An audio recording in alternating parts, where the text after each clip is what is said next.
সালাম আলাইকুম, আপনারা কি আমার কথা শুনতে পাচ্ছেন? জি স্যার, আসসালামু আলাইকুম। আসসালামু আলাইকুম স্যার। আদাব স্যার। জি স্যার, শুনতে পাচ্ছি।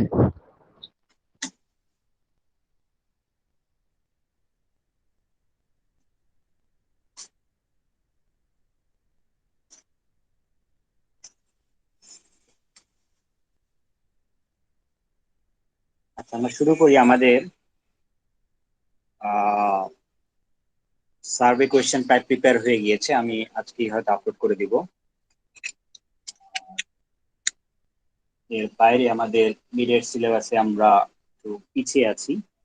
আমাদের আর দুইটা ক্লাস আছে, আজকে এবং বৃহস্পতিবার, এবং আমাদের বেশ কিছু পড়া বাকি আছে।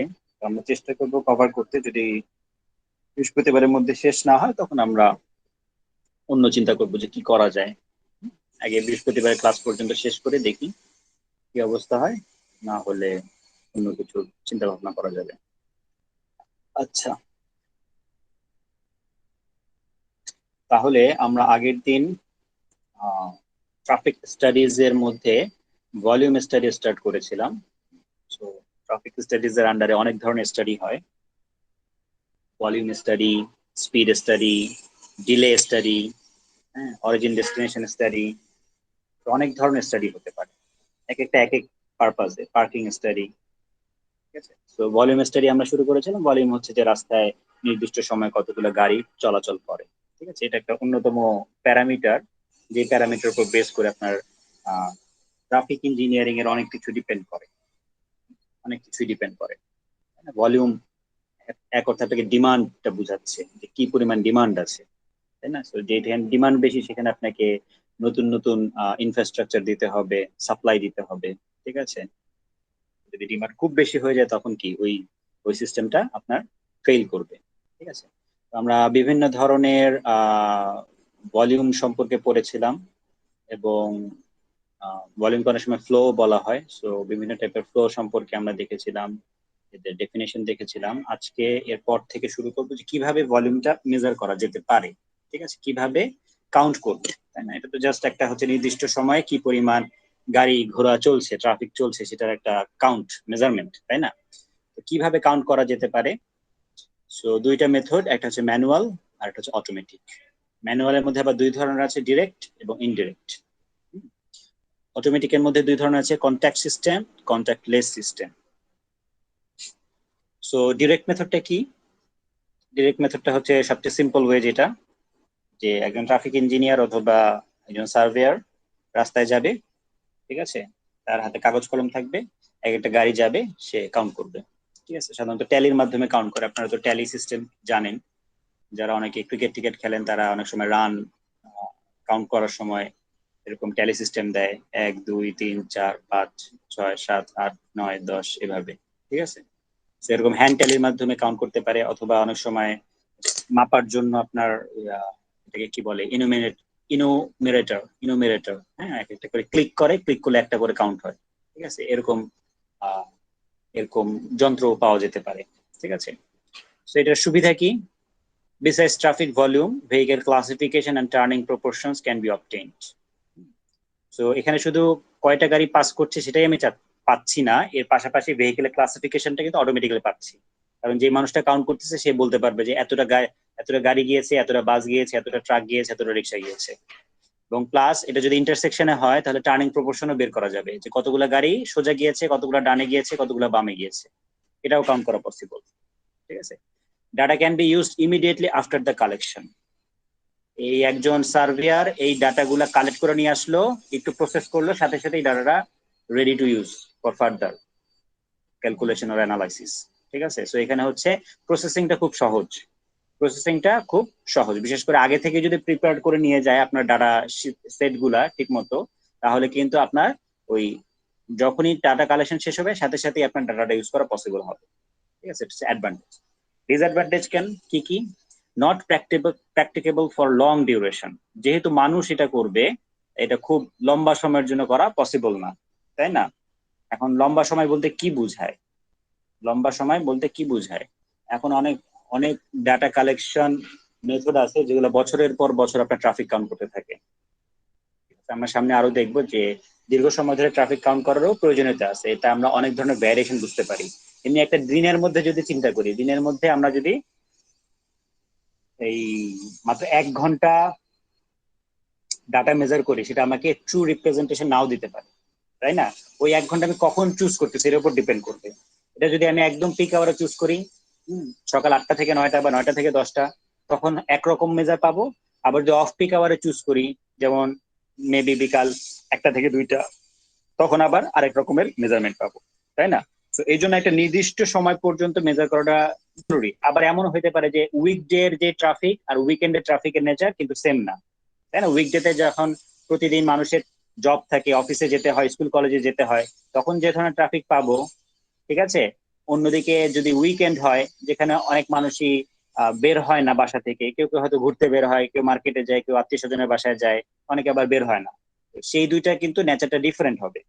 বাট সিজনাল ভেরিয়েশন হইতে পারে, ঠিক আছে? সিজনাল ভেরিয়েশন হইতে পারে। এক এক ঋতুতে মানুষ এরকম এক এক রকম করতে পারে। যে সময় হচ্ছে আপনার পরিবেশটা অনেক ভালো, হুম, ঠান্ডা ঠান্ডা পরিবেশ, তখন অনেক মানুষ এমনি মানে আবহাওয়া ভালো দেখেই ঘুরতে বের হয়ে যায়, ঠিক আছে? আবার অনেক সময় খুব গরম, বাইরে গেলেই অনেক কষ্ট, তখন অনেক মানুষ ইচ্ছা করেও বাইরে যেতে চায় না, তাই না? তো এরকম কিন্তু অনেক ধরনের ভ্যারিয়েশন হতে পারে। এই জন্য লং ডিউরেশনে কাউন্ট দরকার, কিন্তু আপনার এই ম্যানুয়াল মেথডে আসলে এটা পসিবল না, ঠিক আছে? ম্যানুয়াল মেথডে যেখানে আপনার মানুষ কাউন্ট করতেছে, তাকে তো 2 3 4 ঘন্টার বেশি মানে কাউন্ট করা একদমই পসিবল না, তার রেস্ট দরকার, তাই না? সে কতক্ষণ বাইরে দাঁড়িয়ে থাকবে? আর এগুলো তো হচ্ছে সব আপনার দিনের বেলায় সাধারণত বেশি করা হয়, রাতের বেলা তো অটোমেটিক্যালি আপনার ইয়া কমে যায়, ট্রাফিক কমে যায়। সো এটা লং ডিউরেশনে করা আপনার ডিফিকাল্ট, প্লাস ফ্লো যদি খুব হাই হয় তখনও ডিফিকাল্ট। তখন আইদার আপনাকে ম্যান পাওয়ার বাড়াইতে হবে, এবং ম্যান পাওয়ার বাড়াইলেও তাদের মধ্যে কোঅর্ডিনেশন ভালো হতে হবে, ঠিক আছে? এগুলো যদি না হয়, তাহলে যখন ফ্লো অনেক বেশি হয়, অনেক গাড়ি ঘোড়া যাচ্ছে, তখন কিন্তু আপনার পক্ষে একা কাউন্ট করা ডিফিকাল্ট হয়ে যাবে। Counts become error prone specially when volume is high. Volume high হইলে ভুল হওয়ার চান্স বেড়ে যায়। No scope for cross check, এটা হচ্ছে লাইভ কাউন্টিং। সো একটা গাড়ি চলে গেলে আপনি মেজার করলেন, পরবর্তীতে কোনো ক্রস চেক করার কোনো ধরনের সুবিধা নাই, ঠিক আছে? ওয়েদার সাসেপ্টেবল, ঠিক আছে? ওয়েদার সাসেপ্টেবল বলতে বোঝাচ্ছে যদি খুব গরম পড়ে অথবা খুব বৃষ্টি পড়তেছে, তখন কিন্তু এই জিনিসটা অতটা সুইটেবল হয় না, ঠিক আছে? এগুলো হচ্ছে আমার ম্যানুয়াল কাউন্টিং এর অ্যাডভান্টেজ ডিসঅ্যাডভান্টেজ ডিরেক্ট মেথডের। এবার হচ্ছে ইনডাইরেক্ট। ইনডাইরেক্টটা কি? এখানে আমার মানুষ সরাসরি কাউন্ট করার পরিবর্তে একটা ভিডিও ক্যামেরা বসায় দেওয়া হয়। ভিডিও ক্যামেরাটা সুন্দর জায়গায় বসায় দেওয়া হয়, যেটা হচ্ছে আমার যতটুকু পয়েন্ট অফ ইন্টারেস্ট আছে, আইদার একটা ইন্টারসেকশন অথবা যে জিনিসটা, সেখানে পুরোটা কভার করে একটা ভিডিও ক্যামেরা ভিডিও করতে থাকে। আমার যতক্ষণ দরকার আমি ভিডিও করে নিব, ঠিক আছে? আমার ধরেন 4 ঘন্টা দরকার, 4 ঘন্টার মেমোরি রেখে ওখানে আমি এটা চালাই দেবো, সো সে 4 ঘন্টা ধরে রেকর্ড করতে থাকবে, ঠিক আছে? এর সুবিধা কি? Besides traffic volume, several traffic parameters can be obtained from the same recorded frame. যেহেতু আপনি এটা পরে অবজার্ভ করে ডাটাগুলাকে আপনি এক্সট্রাক্ট করবেন, সো এই জন্য হচ্ছে এটা হচ্ছে আপনার আপনি বিভিন্ন ধরনের প্যারামিটার কালেক্ট করতে পারেন, বিভিন্ন ধরনের প্যারামিটার কালেক্ট করতে পারেন। Scope for cross check ensure data, ensures quality data. So যেহেতু আপনি এটা পরবর্তীতে ভিডিও দেখে দেখে ক্রস চেক করবেন, আপনার পক্ষে যে কোনো ভুল মানে অ্যাভয়েড করা পসিবল, তাই না? অ্যাভয়েড করা possible. It is applicable even if volume is high or road with is very large. So অনেক ভলিউম যদি অনেক বেশি হয়, রোড উইথ যদি অনেক হয়, ঠিক আছে? অনেক আমাদের বাংলাদেশে তো অত দেখা যায় না, বিদেশে অনেক রাস্তা আছে যেখানে 10 12 লেন 14 লেন এরকম আছে, ঠিক আছে? আমাদের তো মনে হয় সবচেয়ে বেশি হচ্ছে মানিক মিয়া এভিনিউ, এর চেয়ে বেশি লেন আছে নাকি আমি জানি না। হ্যাঁ, মানিক মিয়াতে কত লেন জানেন? মানিক মিয়াতে কত লেন? কয়টা লেন আছে মানিক মিয়াতে ইচ ডিরেকশনে? কারো জানা আছে?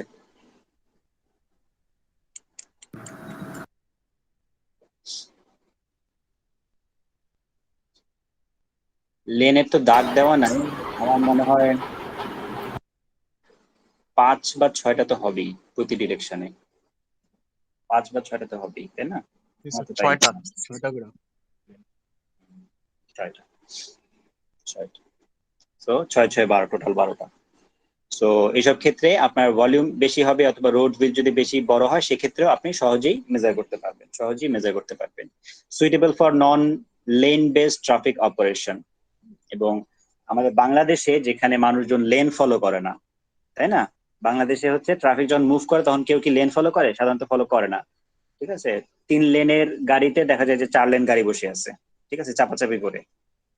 তো এইসব ক্ষেত্রে আপনার ভিডিও ক্যামেরাটা হচ্ছে আপনার সুবিধাজনক। ঠিক আছে, ভিডিও ক্যামেরাটা হচ্ছে সুবিধাজনক কারণ আপনি মানে টোটাল ভিউটা পাচ্ছেন, রিওয়াইন্ড করতে পারতেছেন, ফরওয়ার্ড করতে পারতেছেন। এবং এই এই ডেটা যে আপনার শুধুমাত্র আহ, মানে শুধু ভলিউম মেজারের জন্য বা এই টাইপের মেজারের জন্য হয় তা না, আপনার যে কোনো ধরনের ট্রাফিক স্টাডির জন্য হইতে পারে। যেমন আমি একটা প্রজেক্টে কাজ করেছিলাম, হ্যাঁ, এটার নাম হচ্ছে ন্যাচারালিস্টিক ড্রাইভিং স্টাডি। এটা ইউএসএ তে যে কাজটা করেছে, তারা বিভিন্ন ভলান্টিয়ার নিয়েছে, বিভিন্ন স্টেট থেকে, 6টা স্টেট থেকে ভলান্টিয়ার নিয়েছে। তাদের গাড়িতে তাদের গাড়িতে এই প্রজেক্টটা এফএসডব্লিউ করেছে। তারা যে এই জিনিসটা করেছে, গাড়িতে বিভিন্ন ধরনের যন্ত্রপাতি সেট করেছে এবং ক্যামেরা সেট করেছে। এবং এই ক্যামেরা দিয়ে তারা কি অবজার্ভ করতে পারবে?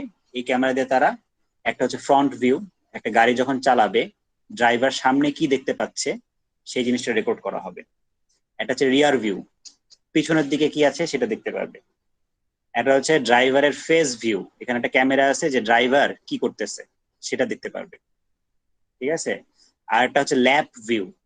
ল্যাপ ভিউটা কি? এই ড্রাইভারের ল্যাপ এবং এই পাশের প্যাসেঞ্জারের এই ল্যাপের জায়গাটাতে কোনো ধরনের অ্যাক্টিভিটি হচ্ছে নাকি। অ্যাক্টিভিটি কি ধরনের হইতে পারে?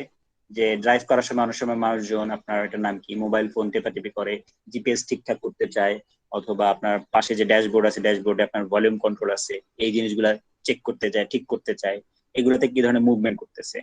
আর এটা হচ্ছে আপনার প্যাসেঞ্জার ভিউ। প্যাসেঞ্জার ভিউ হচ্ছে পিছনের যদি কেউ বসে থাকে তাদের সাথে কথাবার্তা বলতেছে নাকি, ঠিক আছে, পিছনে কেউ আসে নাকি, সেই ভিউ। ঠিক আছে। এইটার উপর বেস করে তারা প্রায় 2 বছর ধরে ডাটা কালেক্ট করছে। 2 বছর ধরে এরকম ভিডিও ডাটা কালেক্ট করছে, প্লাস তাদের সোশিও ইকোনমিক বিহেভিয়ারাল ডাটা তো আছেই, যে তারা কি করে, তাদের বয়স কত, তাদের ড্রাইভিং এক্সপিরিয়েন্স কত দিনের, তাদের ফ্যামিলি মেম্বার কতজন, ঠিক আছে, ব্যাকগ্রাউন্ড যত যত ধরনের ইয়া আছে, সেইগুলো আলাদাভাবে সার্ভের মাধ্যমে কালেক্ট করছে, যেরকম সার্ভে আপনারা করবেন, প্লাস অ্যাডিশনালি এই ভিডিও ডাটা কালেক্ট করছে যে তাদের driving behaviour, real world driving behaviour বোঝার জন্য। এবং এটা একটা মানে অনেক হিউজ প্রজেক্ট ছিল, মানে প্রচুর খরচ হয়েছে। এখন তাদের কাছে প্রায় বিশাল পরিমাণ একটা ভিডিও ডাটা আছে। এখন এই ভিডিও ডাটাকে কিভাবে সহজে প্রসেস করে রিসার্চারদের ফার্দার অ্যানালাইসিসের জন্য দেওয়া যায়, এটাও একটা সাইমালটেনিয়াস রিসার্চ হয়ে গেছে। সো আপনারা এই যে একটা ট্রান্সপোর্টেশন প্রজেক্ট শুরু হইলো, এই প্রজেক্ট থেকে দেখেন কতগুলো সাব প্রজেক্ট বেরোচ্ছে।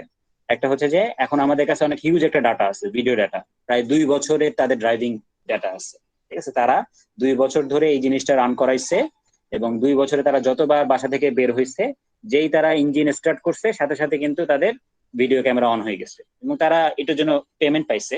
ঠিক আছে, ওদেরকে ওইভাবে সিলেক্ট করা হয়েছে যে আপনাকে 2 বছরের জন্য ভলন্টারি কাজ করতে হবে, আপনি যেখানে যেখানে যাবেন যা যা করবেন সবকিছু থাকবে, সবকিছু আমাদের রেকর্ড থাকবে। এটা হচ্ছে আমরা শুধুমাত্র আমাদের রিসার্চের কাজে ব্যবহার করবো, আপনাদের পার্সোনাল কোনো ইনফরমেশন আমরা কোথাও লিক করব না। ঠিক আছে, ওই ওই কনসেন্টে হয়েছে।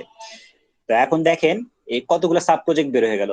এই যে ড্রাইভার গুলা আপনার গাড়ি চালালো, তো এখন পার্সোনালি আইডেন্টিফিকেবল ইনফরমেশন, পিআইআই টার্ম বলে, পার্সোনালি আইডেন্টিফিকেবল ইনফরমেশন। সো কোনো রিসার্চার চালানোর সময় যদি আমার চালকের মুখটা দেখে তাহলে তাকে চিনে ফেলতে পারে। অথবা ধরেন কেউ একটা বাজে ড্রাইভিং করার সময় তো অনেকে তো ভুল করে, তাই না, তো এমন একটা কাজ করছে যে আপনার যেটা হয়তো করা উচিত ছিল না। হ্যাঁ, হয়তো আপনার গাড়ি চালানোর সময় অন্যদিকে বেশি নজর দিছে বা খারাপ কিছু করছে বা যে কোনো কিছু করছে, ভালো কিছু করতে পারে, খারাপ কিছু করতে পারে।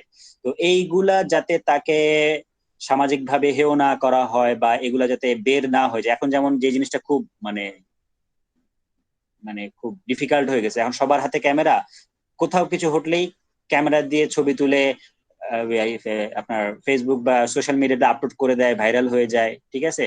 তো এইসব ক্ষেত্রে যেহেতু তাদের কনসেন্ট নিয়ে করছে, এখন একটা অন্যতম গোল হচ্ছে তাদের পার্সোনালি আইডেন্টিফিকেবল ইনফরমেশন গুলোকে হাইড করা। রিসার্চাররা ডাটা পাবে কিন্তু সরাসরি তাদেরকে দেখতে পারবে না, সরাসরি জানতে পারবে না এই লোকটা কোথায় থাকে। ঠিক আছে, এই লোকটা কোথায় থাকে, এই মহিলাটা কোথায় থাকে, কোথায় যায়, এই ইনফরমেশন গুলো ডাইরেক্টলি কেউ আপনার এক্সট্রাক্ট করতে পারবে না, যদিও ওদের কাছে থাকবে কিন্তু সরাসরি কেউ এক্সট্রাক্ট করতে পারবে না। এই জন্য একটা গোল হচ্ছে যে তার মুখটাকে আপনার ব্লার করে দেওয়া। ঠিক আছে, মুখটাকে ব্লার করে কিভাবে তার অন্য জিনিসগুলো বের করা যায়। আবার এক রিসার্চের একটা পার্ট ছিল যে তার আই মুভমেন্ট, সে কোন দিকে মনোযোগ দিচ্ছে, আই মুভমেন্ট। ঠিক আছে, সো জিনিসটাকে কিভাবে ব্লার করে তার আই মুভমেন্টটাকে কিভাবে ক্যাচ করা যায়। হুম, এগুলা কিন্তু অনেকখানি হচ্ছে আপনার ইলেকট্রিক্যাল বা সিএসসির পার্ট, ইমেজ প্রসেসিং থেকে আসে যেটা। ঠিক আছে, সো এই একটা প্রজেক্টে দেখেন আপনার ইলেকট্রিক্যালের পার্ট আছে, সিএসসির পার্ট আছে, তারপরে তারা কি ধরনের ড্রাইভিং বিহেভিয়ার করতেছে, রাস্তায় কিভাবে গাড়ি চালাচ্ছে, এটা তো পুরো ট্রান্সপোর্টেশনের পার্টের মধ্যে পড়তেছে। ঠিক আছে, সো এই বিশ্বের বিভিন্ন দেশে এরকম আর কি আপনার মানে মানুষের ড্রাইভিং স্টাইলটাকে ইমপ্রুভ করার জন্য এরকম বিভিন্ন প্রজেক্ট হয়। ঠিক আছে, বিভিন্ন প্রজেক্ট হয়। আমি জাস্ট একটা উদাহরণ দিলাম যে এগুলো কোথায় হতে পারে। ঠিক আছে, এগুলা কোথায় হতে পারে। স্যার বলেন। স্যার আমরা তো জানি কেউ যদি কোনো অপরাধ করে কিন্তু সে যদি ক্যামেরার সামনে চলে আসে তাহলে ওই অপরাধটা ওই সময় সাধারণত করবে না, তাহলে এই ক্ষেত্রে কি হবে? হ্যাঁ, এটা একটা ভালো কোয়েশ্চেন যে ক্যামেরার সামনে চলে আসলে করবেন, এটা কতক্ষণের জন্য। তো যেহেতু তারা 2 বছর ধরে স্টাডিটাতে পার্টিসিপেট করেছে, হ্যাঁ, তো এখন যদি 2 বছর ধরে ধরেন একজন একটা মানে বাজে অভ্যাস ছিল, মেবি সে আপনার ড্রাইভ করার সময় ড্রিঙ্ক করতো। ঠিক আছে, ড্রাইভ করার সময় ড্রিঙ্ক করতো। এখন সে যদি মনে করে আল্লাহ আমাকে এখন দেখে ফেলবে, হ্যাঁ, ভিডিও ক্যামেরাতে উঠে যাবে, এটা একটা বাজে ইয়া হবে। ঠিক আছে, তো সে যদি মনে করে যে আচ্ছা তাহলে আমি তো এটার জন্য এনরোলড হয়েছি, আমি এটার জন্য একটা কম্পেনসেশনও পাবো, তাহলে আমি 2 বছর ধরে ড্রিঙ্ক না করি। হ্যাঁ, তো এটা যদি সে মেনটেন করতে পারে ভালো। ঠিক আছে, যদি মেনটেন করতে পারে ভালো, কিন্তু 2 বছর আসলে দীর্ঘ সময়, তাই না? যাদের যে অভ্যাস আছে তারা সেটা করেই ফেলে। 2 বছর দীর্ঘ সময়, দেখা যায় যে 2 বছর যদি না করে তাহলে 2 বছর শেষেও দেখা যাবে শেয়ার করতেছে না। ঠিক আছে, তো এই জন্য একটা দীর্ঘ সময় ধরে নিয়েছে, অল্প সময় ধরে নেয়নি। অল্প সময় ধরে নিলে এমনটা হওয়ার পসিবিলিটি ছিল যে সে ওই সময়টা খুব ভালোভাবে কেয়ারফুলি ড্রাইভ করবে বা সব করবে। যেহেতু 2 বছর এটা দীর্ঘ সময়, তাই না? 2 বছর একজন মানুষের মাস্টার্স কমপ্লিট হয়ে যায় অনেক মানুষের। ঠিক আছে, তো 2 বছর এটা দীর্ঘ সময়, তো আশা করা যায় যে 2 বছরে সে ন্যাচারালি যেইভাবে করতো, ক্যামেরা থাকার কারণে তার যদি কনসার্ন আছে, সেই কনসার্নটা তার মধ্যে আপনার কি হয়েছে, আপনার মানে এটাকে কি বলে, একসাথে হয়ে যাওয়া, আহ, তার মধ্যে আপনার সেট হয়ে গিয়েছে। ঠিক আছে, 2 বছর ধরে সে যদি এই জিনিসটাকে অ্যাভয়েড করতে পারে, আশা করা যায় যে 2 বছর পরেও সে এটা চেঞ্জ করে ফেলতে পারবে। ঠিক আছে। কিন্তু স্যার এর মাধ্যমে যদি আমরা 100 জন ড্রাইভারের এই অভ্যাসটা চেঞ্জ করি কিন্তু বাকি যদি 1 লক্ষ ড্রাইভার থাকে ওদের তো আর মানে কিছু করতে পারবো না। না, ড্রাইভিং ইয়া চেঞ্জ করা আসলে এই প্রজেক্টের উদ্দেশ্য না। ঠিক আছে, আপনি যেটা বলতেছেন যে ড্রাইভারটা কি করতেছে, এটা আসলে একটা লাইভ একটা আপনার ক্যামেরার মতো। ঠিক আছে, নট নেসেসারিলি যে আমি শুধু ড্রাইভারকেই ফোকাস করতেছি। এই প্রজেক্টের মেইন উদ্দেশ্য এটা না যে আমি শুধু ড্রাইভারকেই ফোকাস করতেছি। ঠিক আছে, এটার মধ্যে আমি যেমন আমার গাড়ি থেকে সামনে কি দেখতে পাচ্ছি পুরোটাই কিন্তু দেখতে পাচ্ছি। এই গাড়ির সামনে যতগুলো লেন আছে, অন্য গাড়িগুলো কিভাবে চলতেছে, হঠাৎ করে কেউ রাস্তা পার হচ্ছে নাকি, সব ধরনের জিনিস দেখা যাচ্ছে। তো ওগুলা অনেক অপশন আছে ইয়া করার। ড্রাইভারের পার্টটা একটা ক্রিটিক্যাল পার্ট, হ্যাঁ, ক্রিটিক্যাল পার্ট, কিন্তু তারপরও হচ্ছে যে এই মানে মানুষের বিহেভিয়ারকে চেঞ্জ করা এই প্রজেক্টে কোনোভাবে উদ্দেশ্য না, বরং মানুষ ন্যাচারালি কিভাবে বিহেভ করে সেটা দেখাই হচ্ছে উদ্দেশ্য। বাইরে জি যে এক স্যার, লক্ষ বুঝতে মানুষ পারছি। আছে তারা কিভাবে করবে সেটা দেখাই উদ্দেশ্য, তাই না? সেটা জি স্যার। দেখাই উদ্দেশ্য। তো আমি এক্সপেক্ট করতেছি যে তারা যদি চেঞ্জও করে সেই চেঞ্জের পরিমাণটা খুব নগণ্য হবে। তারা যদি তাদের কোনো একটা অভ্যাসকে চেঞ্জ করে সেই চেঞ্জের পরিমাণটা নগণ্য হবে। আপনি যেভাবে চিন্তা করছেন আসলে ব্যাপারটা তার ঠিক উল্টা, ব্যাপারটা তার ঠিক উল্টা। এবং এইসব ক্ষেত্রেও কিন্তু আপনার ওই যে পিআইআই ইনফরমেশনটা এত মানে ইম্পর্টেন্ট কেন? কেউ যদি এই ভিডিও দেখে তাকে বলে তুমি এই সময় ড্রাইভ করার সময় এই বাজে কাজটা করছো, এই খারাপ কাজটা করছো, হয়তো এমন একটা কাজ যে কি বলে তার পাশে একটা ছোট বাচ্চা ছিল, বাচ্চাকে একটা থাপ্পড় মারছে, খারাপ কাজ। ঠিক আছে, হ্যাঁ, কিন্তু এই ভিডিওর রেসপেক্টে কেউ যদি তাকে ধরতে চায় তুমি এটা করছো কেন, ঠিক আছে, তাহলে কিন্তু সে তার আবার হাতে ইয়ে আছে যে আমার সাথে এফএসডব্লিউ চুক্তি হয়েছিল যে এই ধরনের ইনফরমেশন কারোর কাছে লিক হবে না, সো লিক হয়েছে আমি তাদেরকে সু করে দেবো, তখন সে মিলিয়ন মিলিয়ন ডলার পাই যাবে। ঠিক আছে, তো এইটাও কিন্তু আছে বিদেশে, কিন্তু এই টাইপের প্রাইভেসি অ্যাক্ট গুলা আপনার খুব ভালোভাবে মেনটেন করা হয়, সহজেই একজন আরেকজনকে সু করে দিতে পারে যে আমার এই নাগরিক অধিকারকে তারা ভায়োলেট করছে। বাংলাদেশে তো এগুলোর কোনো বালাই নাই, ঠিক আছে, যে যাকে পারে যেভাবে ইচ্ছা মেরে খাচ্ছে, ঠিক আছে, কোনো ধরনের বালাই নাই। যার যত বড় লোকের সাথে চেনা পরিচয় আছে সে তত বেশি দুর্নীতিবাজ হয়ে উঠতেছে। কিন্তু বিদেশে কিন্তু এই জিনিসগুলা ভালো মতো মেনটেন করা যায়, ঠিক আছে। তো আমি যেটা বললাম, সে একটা অন্যায় করছে, সেই অন্যায়ের বেসিসে যদি তাকে আপনার ইয়া করতে চায়, যে সু করতে, কি বলে, তুমি এই খারাপ কাজটা করছো, তোমাকে এখানে ফাইন করা হবে, তাহলে সে উল্টা আরো এফএসডব্লিউ এর বিরুদ্ধে মামলা করবে যে আমার বিরুদ্ধে ওরা এই ভিডিওটা লিক করছে, ঠিক আছে। সো এই জিনিসগুলো ওইভাবে হবে না। তো দুই পক্ষই তাদের রাইটস এবং ইয়া সম্পর্কে জানে, ঠিক আছে, দুই পক্ষই তার রাইটস এবং তার রেসপন্সিবিলিটি সম্পর্কে মোটামুটি জানে, ঠিক আছে। আচ্ছা, সো ইনডাইরেক্ট মেথডের মধ্যে যেটা বললাম একটা হচ্ছে ভিডিও ক্যামেরা। আচ্ছা, ডিসঅ্যাডভান্টেজ কি? Required suitable elevated place. So এটা হচ্ছে শুধুমাত্র মানে এতদিন যা চলে আসতো সেটা রেসপেক্টে বললাম। আমি যে স্টাডিটা বললাম ন্যাচারালিস্টিক ড্রাইভিং স্টাডি, এটা শার্প 2 এর আন্ডারে আছে, আপনারা দেখতে পারেন ইচ্ছা করলে ওয়েবে খোঁজ করে, ঠিক আছে। সো এই এটা অ্যাডভান্স মেথড। সো এখানে যেটা বলা হচ্ছে যে একটা উঁচু জায়গা থেকে সাধারণত ভিডিও করা হয়, ঠিক আছে। এটা আপনার এমন হতে পারে যে একটা ট্রাফিক লাইট যে স্ট্যান্ড আছে সেখানে ক্যামেরা লাগাই দেওয়া যেতে পারে, অথবা ওভারব্রিজ আছে, ওভারব্রিজের উপর থেকে কালেক্ট করা যেতে পারে।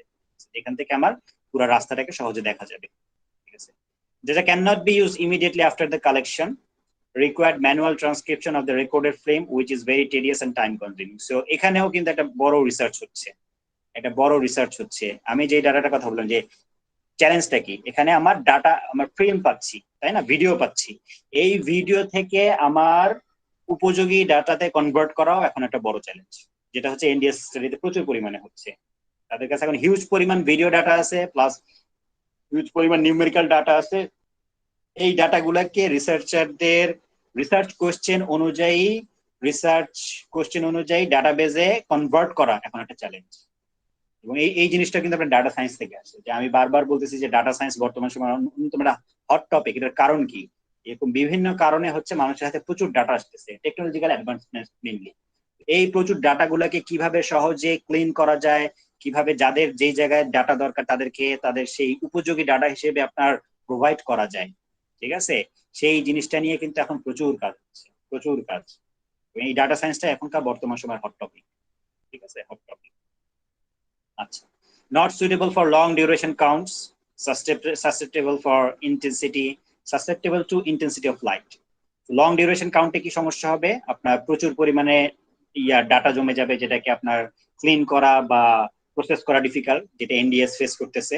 এবং এরা এর জন্য কিন্তু থামে নাই, এরা ফার্দার আরো স্টাডি করে যাচ্ছে কিভাবে এই ডাটাগুলোকে আপনার সহজে প্রসেস করা যায়, কিভাবে এই ডাটাগুলোকে সহজে প্রসেস করা যায়। তো লং ডিউরেশন কাউন্টের জন্য ডিফিকাল্ট, আর লাইট কম থাকলে তখন ঝামেলা হতে পারে, দেখতে কষ্ট হতে পারে। আচ্ছা, এরপর হচ্ছে অটোমেটিক কাউন্টিং মেথড। এটা দুই ভাবে হতে পারে, কন্ট্যাক্ট এবং কন্ট্যাক্টলেস। কন্ট্যাক্ট সিস্টেমের মধ্যে আপনার টিউব, লুপ, সেন্সর, ডিটেক্টর এগুলোর মাধ্যমে কন্ট্যাক্ট যখন হয় তখন হচ্ছে কাউন্ট করতে পারে। সো এটা 3-4 ধরনের হতে পারে। নিউমেটিক মানে প্রেসারের মাধ্যমে, প্রেসার ফিল করার মাধ্যমে বুঝবে। মেকানিক্যাল, ম্যাগনেটিক, পিয়েজো ইলেকট্রিক, এটাও একটা মেথড, ঠিক আছে, ইলেকট্রিক্যাল ইঞ্জিনিয়ারিং একটা মেথড। সো এইভাবে আপনার এই কাউন্টিংটা করা পসিবল। এখানে একটা উদাহরণ দেখানো হচ্ছে, এটা টোল প্লাজা। টোল প্লাজার মধ্যে বিভিন্ন গাড়ি যাচ্ছে এবং আমার এখানে কাউন্টার আছে মাটির মধ্যে, যে দেখেন এখানে একটা শেপ দেখা যাচ্ছে, এই জিনিসটা আপনার পেভমেন্ট খুঁড়ে আপনার এইভাবে বসায় দেওয়া হচ্ছে। এখানে উপর দিয়ে যখন গাড়ি যাবে তখন সে আইদার তার প্রেসারের মাধ্যমে অথবা অন্য কোনো ভাবে তার যে মেকানিজম সেই মেকানিজমের মাধ্যমে কাউন্ট করতে পারবে, ঠিক আছে। এবং ক্লাসিফিকেশন কিভাবে করতে পারে, অনেক সময় কাউন্ট করার সময় তার ওজনও মেপে ফেলে, যে কত ওজনের একটা গাড়ি যাচ্ছে, সেখান থেকে আইডিয়া করতে পারে যেটা কি ধরনের আপনার ভেহিকেল হতে পারে, ঠিক আছে। এটা হচ্ছে এটা হচ্ছে রাস্তার মধ্যে পুঁতে দেওয়া আছে, একাধিক পুঁতে দেওয়া আছে, যাতে একটা মিস করলে আর একটা মিস না করে, অথবা অনেক সময় লম্বা লেন্থের গাড়ি থাকতে পারে তাদের জন্য, ঠিক আছে। কন্ট্যাক্টলেস, কন্ট্যাক্টলেস অনেকগুলো মেথড হতে পারে। একটা হচ্ছে electrical optical actuation, electrical ray, optical ray, আলোক তরঙ্গ, বিদ্যুৎ তরঙ্গ এগুলোর মাধ্যমে। So by interruption of light beam falling on a photo electric cell as vehicle pass. So এরকম অনেক সময় করা হয় যে এটা হচ্ছে আপনার রাস্তাটা, ঠিক আছে, এইখানে একটা আপনার ইলেকট্রিক লাইট রে পাস করানো হয়, ঠিক আছে। তো যখন কোনো গাড়ি নাই তখন লাইটটা পাস হইতে থাকবে, যখনই একটা গাড়ি যাবে, ঠিক আছে, যখনই একটা গাড়ি যাবে আপনার গাড়ি যাবে তখন কি হবে, এই লাইটটা পাস করবে না, এখানে লাইটটা পাবে না, তাই না। তো কতক্ষণ ধরে পাচ্ছেন এর উপর বেস করে গাড়ির লেন্থ, তারপরে গাড়ির এগুলো বোঝা যেতে পারে, ঠিক আছে। লাইট সবসময় পাস করতে থাকবে, যখনই একটা গাড়ি যাবে তখনই পাস করবে না। আবার এই গাড়ি যাওয়ার পরের গাড়ি যাওয়ার আগে তো আরেকবার লাইট পাস করবে, তাই না, যত ন্যারো গ্যাপই থাকুক না কেন। তো সেখান থেকে কয়টা গাড়ি গেছে সেটাও কাউন্ট করা possible. Radar devices based on Doppler principal, ultrasound imaging, ঠিক আছে, এরকম বিভিন্ন ভাবে আপনার কাউন্ট করা পসিবল। ইনফ্রারেড ইমেজিং, ঠিক আছে, হিট রেডিয়েশনের মাধ্যমে হিটের কি ধরনের ভ্যারিয়েশন হচ্ছে এখান থেকে বোঝা যায়, তাই না। সো ওই একটা মনে হয় সিনেমা হয়েছিল যে একটা ভিনগ্রহী একটা আপনার প্রাণী চলে আসছিল, সে মানুষদেরকে সরাসরি দেখতে পারে না, খালি বুঝতে পারে হচ্ছে যে এখানে কোনো হিটের ভ্যারিয়েশন হচ্ছে নাকি, ঠিক আছে, হিটের কোনো ভ্যারিয়েশন হচ্ছে না। সো মানুষ মানুষ বা অন্য কোনো প্রাণী যদি থাকে তাদের টেম্পারেচার আপনার এনভায়রনমেন্টের টেম্পারেচার ডিফারেন্ট হয়, তাই না, ডিফারেন্ট হয়। সো সেখান থেকে তার ওই ইনফ্রারেড দেশে বুঝতে পারতেছিল যে এখানে মানুষ আছে বা এখানে কিছু আছে, ঠিক আছে। Based on microwave communication between vehicle and counting station, ঠিক আছে। সো অনেক সময় আপনার কার্ড থাকে, কার্ডের মাধ্যমে ওয়েভের মাধ্যমে আপনার কাউন্ট করা যেতে পারে। CCTV, close circuit television, video image processing machine, visual technique, pattern recognition, এরকম অনেক ভাবেই আপনার কাউন্ট করা পসিবল। এখানে কতগুলা এক্সাম্পল দিয়েছে, ঠিক আছে। সো এই জিনিসগুলা যেহেতু একটা আপনার ডিমান্ড আছে, আমার ট্রাফিক কাউন্ট করতে হবে, এটা প্রায় সব শহর, নগর, ঠিক আছে, সব জায়গায় কি কাউন্ট করা লাগে তাদের রোডের প্ল্যানিং এর জন্য, ঠিক আছে, ফিউচার ডিজাইনের জন্য এগুলো প্ল্যানিং করা লাগে। সো এগুলো ডিমান্ড আছে যে কিভাবে ট্রাফিক কাউন্ট করা যেতে পারে, এই জন্য বিভিন্ন আপনার কোম্পানি এই জিনিসগুলোকে প্রডিউস করার চেষ্টা করছে, যেখানে আপনার এই মেথড গুলোর সাহায্যে কাউন্ট করা পসিবল, ঠিক আছে। যেমন এরা একটা করছে ইন্টিগ্রেট নাম, ঠিক আছে, এমডিএল মানে কোম্পানির নাম, industrial laser sensors to accurately profile and classify vehicle. So সে ভেহিকেলটাকে আপনার কাউন্টও করতে পারবে প্লাস ক্লাসিফাই করতে পারে। ক্লাসিফিকেশন করা কিন্তু ডিফিকাল্ট, তাই না। এগুলো হচ্ছে কি সব জড় পদার্থ, জড় পদার্থের মাধ্যমে আপনার বুঝতে পারা যে এটা আসলে একটা গাড়ি নাকি এটা একটা মিনি বাস নাকি একটা ট্রাক বুঝতে পারা কিন্তু একটা চ্যালেঞ্জ। সো এরা কি করছে, এটা লেজার থ্রো করে, লেজার থ্রো করে মোটামুটি তার শেপ সম্পর্কে আইডিয়া পাওয়ার চেষ্টা করে, ঠিক আছে। এরকম যদি একটা শেপ আসে অবভিয়াসলি এটা গাড়ি হবে, ঠিক আছে, লেজারের মাধ্যমে করতেছে। তারপর এখানে ওই এরকম আপনার ওভার দ্য হেড আপনার ইনফ্রাস্ট্রাকচার বানানো হয়, এবং এখানে এই সেন্সর গুলা থেকে আপনার বিভিন্ন ধরনের ফেলা হয় যেগুলো বললাম, ইনফ্রারেড অথবা আল্ট্রাসাউন্ড, যে কোনো ধরনের রে ফেলা হয়, রে থেকে আপনার কাউন্টিং প্লাস ক্লাসিফিকেশন করার চেষ্টা করা হয়, ঠিক আছে। এটা কি, এটা হচ্ছে HiStar portable traffic counter and classifier. So এটাও কাউন্ট করবে, ক্লাসিফাই করবে, এবং এটা কিসের টেকনোলজি, ম্যাগনেটিক সেন্সিং। সো এই জিনিসটা হচ্ছে আসল ব্যাপারটা। তো এটা হচ্ছে রাস্তার মধ্যে সেট করে রাখা হবে, তো গাড়ি যখন এটার উপর দিয়ে যাবে তখন সে আপনার একে তো কাউন্ট করতে পারবে, প্লাস বিভিন্ন উপায়ে সে আইডেন্টিফাই করবে যে এটা কি গাড়ি নাকি ট্রাক নাকি বাস নাকি অন্য কিছু, ঠিক আছে। সেগুলো কিন্তু হচ্ছে প্রোডাক্ট, যেহেতু ডিমান্ড ছিল, ডিমান্ডের উপর বেস করে বিভিন্ন কোম্পানি এই প্রোডাক্ট গুলো বের করেছে, ঠিক আছে। এক্সাম্পল দেখানো হচ্ছে যেখান থেকে বিভিন্ন রে যাচ্ছে, রে দিয়ে কাউন্ট করা হচ্ছে। আরেকটা হচ্ছে আপনার লাইসেন্স প্লেট আইডেন্টিফিকেশন, ঠিক আছে। এটা পুলিশরা মেইনলি ইউজ করে, যে এমনি তো নর্মাল সিস্টেম কি, যে ট্রাফিক পুলিশরাও আপনার বিভিন্ন জায়গায় বসে থাকে, তারা যদি দেখে যে কেউ ট্রাফিক রুলস ভায়োলেট করতেছে তখন তাকে গিয়ে আপনার ফাইন করে, টিকিট দেয়। তো ট্রাফিক পুলিশের সব জায়গায় সবসময় থাকতে পারবে না, তাই না। তো এটার জন্য আবার প্লাস মানুষ অনেক চালাক, হ্যাঁ, যে বিদেশে তো মানে টিকেটিং সিস্টেমটা অনেক রিগোরাসলি হয়, দুর্নীতি পরায়ণ না আমাদের দেশের মতো। তো বিদেশে ট্রাফিক পুলিশরা প্রায় আপনার টিকিট দেয় যারা ভায়োলেট করে, জন্য তারা বিভিন্ন রাস্তার বিভিন্ন চিপাচাপায় লুকায় থাকে, ঠিক আছে, যেসব জায়গায় সহজে মানুষ বুঝতে পারবে না যে ওখানে একটা ট্রাফিক পুলিশ লুকায় আছে, ঠিক আছে। ট্রাফিক পুলিশ না থাকলে তো অনেকে এরকম ভায়োলেট করে, তো তখন পুলিশ তাদেরকে ধরে ফেলে। তো তারা এমন টেকনোলজি বের করে ফেলছে, এমন অ্যাপ বের করে ফেলছে, যে এটা হচ্ছে মানে ক্রাউড সোর্সিং অ্যাপ মানে বুঝেন, ক্রাউড সোর্সিং অ্যাপ, হ্যাঁ। No sir. ক্রাউড সোর্সিং মানে হচ্ছে, ক্রাউড হচ্ছে আপনার, ক্রাউড মানে কি পিপল, জেনারেল পিপল হচ্ছে ইনপুট দিবে, জেনারেল পিপল ইনপুট দিবে, ঠিক আছে? সো যেমন ধরেন এটা একটা রাস্তা, এটা একটা রাস্তা, এরপর রাস্তায় এই জায়গায় একটা ট্রাফিক পুলিশ লুকায় আছে। ঠিক আছে, এখানে যাওয়ার সময় একজন সেন্স করতে পারলো কোনোভাবে যেখানে একটা পুলিশ আছে, অথবা পাস করে যাওয়ার সময় দেখলো যে পুলিশ আছে, সে তখন তাদের নিজস্ব অ্যাপে আপলোড করে দেয় যে এই পজিশনটাতে একটা পুলিশ আছে। ওই একই অ্যাপ যখন অন্যরা ব্যবহার করে তারা বুঝতে পারে যে সামনে পুলিশ আছে, তখন তারা খুব সুন্দরভাবে চালায়। ঠিক আছে, এটা হচ্ছে ক্রাউড সোর্সিং অ্যাপ। সো এরকম জিনিসপত্র আছে। সো মানে জিনিসগুলা ভালো। ভালো কিনা জানি না, মানে আমার কাছে মানে চলে মনে হয়েছে যে পুলিশ ধরার জন্য বিভিন্ন জায়গায় লুকায় আছে, কিন্তু মানুষজন ওদেরকে দেখে একবার আইডেন্টিফাই করলো, তখন সে অন্যদেরকে সাহায্য করার জন্য বলে দিল এই রাস্তায় কিন্তু এখন পুলিশ আছে। ওই অ্যাপ যারা ব্যবহার করে তারা সবাই বুঝে গেল যে এখানে একজন পুলিশ আছে। ঠিক আছে, আচ্ছা। সো আমি যেটা বলছিলাম যে detection and classification. So licence plate detection, police যেহেতু দেখতেছে যে সে সব জায়গায় প্রেজেন্ট থাকতে পারবে না, হ্যাঁ, তো সেই জন্য এখন অনেক জায়গায় এরকম করা হয়েছে যে এরকম টপ যেই আপনার স্ট্রাকচার গুলো আছে, আইদার কোনো সাইন দেখানোর জন্য অথবা সিগন্যালের জন্য, এইসব জায়গায় আপনার অনেক সময় এরকম ভিডিও ক্যামেরা লাগানো থাকে। যে ভিডিও ক্যামেরা যদি আপনি কখনো রেড লাইট ভায়োলেট করেন, তাই না, এটা একটা বড় অফেন্স। রেড লাইট ভায়োলেটে কিন্তু আপনার সিভিয়ার অ্যাক্সিডেন্ট হতে পারে। সো এই টাইপের ভায়োলেশন ধরার জন্য এগুলো থাকে। এদের কাজ হচ্ছে যে এমনি যখন গ্রিন চলতেছে তখন গাড়ি যাচ্ছে, সমস্যা নেই, কিন্তু রেড লাইট যদি কেউ ভায়োলেট করে তখন তারা ওই গাড়িটাকে আইডেন্টিফাই করে। কিভাবে আইডেন্টিফাই করে? এইভাবে, এই যে তার লাইসেন্সের জায়গাটা প্রায় সব গাড়িরই একই জায়গায় থাকে, তাই না, লাইসেন্স প্লেট প্রায় সব গাড়িরই একই জায়গায় থাকে, ওই জায়গাটাকে তারা রিড করার চেষ্টা করে। ভিডিও ক্যামেরার মাধ্যমে ছবি তোলার পরে ইমেজ প্রসেসিং এর মাধ্যমে, ইমেজ প্রসেসিং ও তো একটা মানে বর্তমান সময়ের একটা মানে হট টপিক। ইমেজ প্রসেসিং এর মাধ্যমে তারা বের করে ফেলে যে এটা লাইসেন্স প্লেট নাম্বার কত, তখন খুঁজে বের করে এই গাড়িটা কার নামে রেজিস্ট্রেশন করা আছে, তার বাসায় সরাসরি টিকিট চলে যায় যে আপনার গাড়িটা এই সময়ে রাত 10টার সময় এই রাস্তায় রেড লাইট ভায়োলেট করেছে, যে এটা একটা সিভিয়ার অফেন্স, এই জন্য আপনাকে $2000 জরিমানা করা হবে। ঠিক আছে, তো এটা হচ্ছে এক ধরনের টেকনোলজি। আচ্ছা, advantages of automatic counting method, suitable for long duration. অটোমেটিকের সুবিধা হচ্ছে আপনি লং ডিউরেশন মাপতে পারেন, বছরের পর বছর মাপতে পারেন, কোনো সমস্যা নাই, তাই না, বছরের পর বছর আপনি কাউন্ট পেতে পারেন।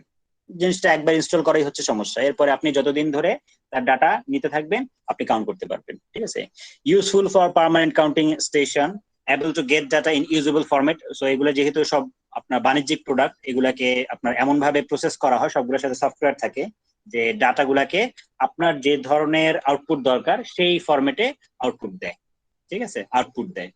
লেস এক্সপেন্সিভ, যেহেতু লং টার্মের জন্য, আপনি লং টার্মে ভিডিও ক্যামেরা দিয়ে করান অথবা মানুষ দিয়ে করান, বেশি এক্সপেন্সিভ হবে। এটা হচ্ছে ইনিশিয়ালি সেট আপ করাটা এক্সপেন্সিভ, কিন্তু দীর্ঘ সময় জুড়ে কিন্তু এটা আর তেমন কোনো আপনার কস্ট নাই, তাই না। কিন্তু আপনি মানুষকে দিয়ে করালে প্রতিদিন করাবেন, প্রতিদিনই তার একটা চার্জ আসবে। ঠিক আছে, ভিডিও ক্যামেরা দিয়ে করবেন, ভিডিও ক্যামেরার অন্য চার্জ আসবে। ঠিক আছে, ওয়েদার ফ্রেন্ডলি, আপনার ঝড় বৃষ্টি বন্যা যাই হোক না কেন সমস্যা হয় না সাধারণত, ওগুলো ওইভাবে তৈরি করা হয়। No street surface dug up unlike loop is required. ঠিক আছে, তো অটোমেটিক গুলা যেহেতু আপনার উপরে থাকে, ঠিক আছে, উপরে থাকে, সাধারণত রাস্তাকে আপনার খনন করা লাগে না। ঠিক আছে, রাস্তা খুঁড়ে ভিতরে বসানো লাগে না, যেগুলো লুপে লাগে, ডিটেক্টরে লাগে, সেন্সরে লাগে অনেক সময়। They are installed at or above the road surface level. ঠিক আছে, যে ছবিগুলো দেখাইলাম উপরে বসানো হয়। Disadvantage, most of the methods requires হবে এখানে, রিকোয়ার্ড না, রিকোয়ার্স স্ট্রিক্ট লেন ডিসিপ্লিন। এটা একটা মানে বাংলাদেশের জন্য মেজর একটা ড্রব্যাক।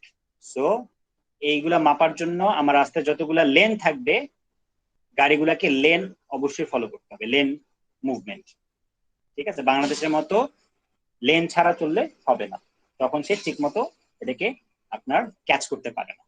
ঠিক আছে, difficult to detect non motorised vehicles, non motorised vehicle গুলোকে ঠিক মতো আপনার ডিটেক্ট করতে পারে না, যদি রিক্সা হয়, ঠিক আছে, অথবা ভ্যান গাড়ি হয়, ঠেলা গাড়ি হয়, এগুলোকে ঠিক মতো ডিটেক্ট করতে পারবে না, কারণ ওদের ডিটেকশনের সাথে তাপমাত্রার একটা ব্যাপার আছে, টেম্পারেচারের ব্যাপার আছে, ইনফ্রারেডের ব্যাপার আছে, সেইগুলা হচ্ছে হিটের সাথে অনেক ক্ষেত্রে কানেক্টেড। গাড়ি গরম হয়, এগুলো তো অতটা গরম হবে না। ঠিক আছে, তো সেইগুলার নন মোটরাইজড ভেহিকেল আপনার ডিটেক্ট করা অনেক ক্ষেত্রে ডিফিকাল্ট হয়ে যায়। Can classify only few distinct classes of vehicle. With increase in vehicle classes, calibration, auto recognition process become more error prone. So যেহেতু এখানে আমি কোন একটা টেকনোলজির মাধ্যমে ভেহিকেলে ক্লাসিফিকেশন করতেছি, সো এটার অ্যাকুরেসি আপনার অত হাই নাও হতে পারে। ঠিক আছে, অত হাই নাও হতে পারে। একজন মানুষ চোখে দেখে যেমন খুব সহজে ডিফারেন্সিয়েট করে ফেলতে পারে এটা এই ধরনের গাড়ি, ওইটা সেই ধরনের গাড়ি, কিন্তু এই ক্ষেত্রে হচ্ছে অত সহজে হয়তো সে করতে নাও পারে। ঠিক আছে, তার একটা অ্যাকুরেসি লেভেল থাকতে পারে, সো কিছু ভুলভাল আসতে পারে। ঠিক আছে, আচ্ছা।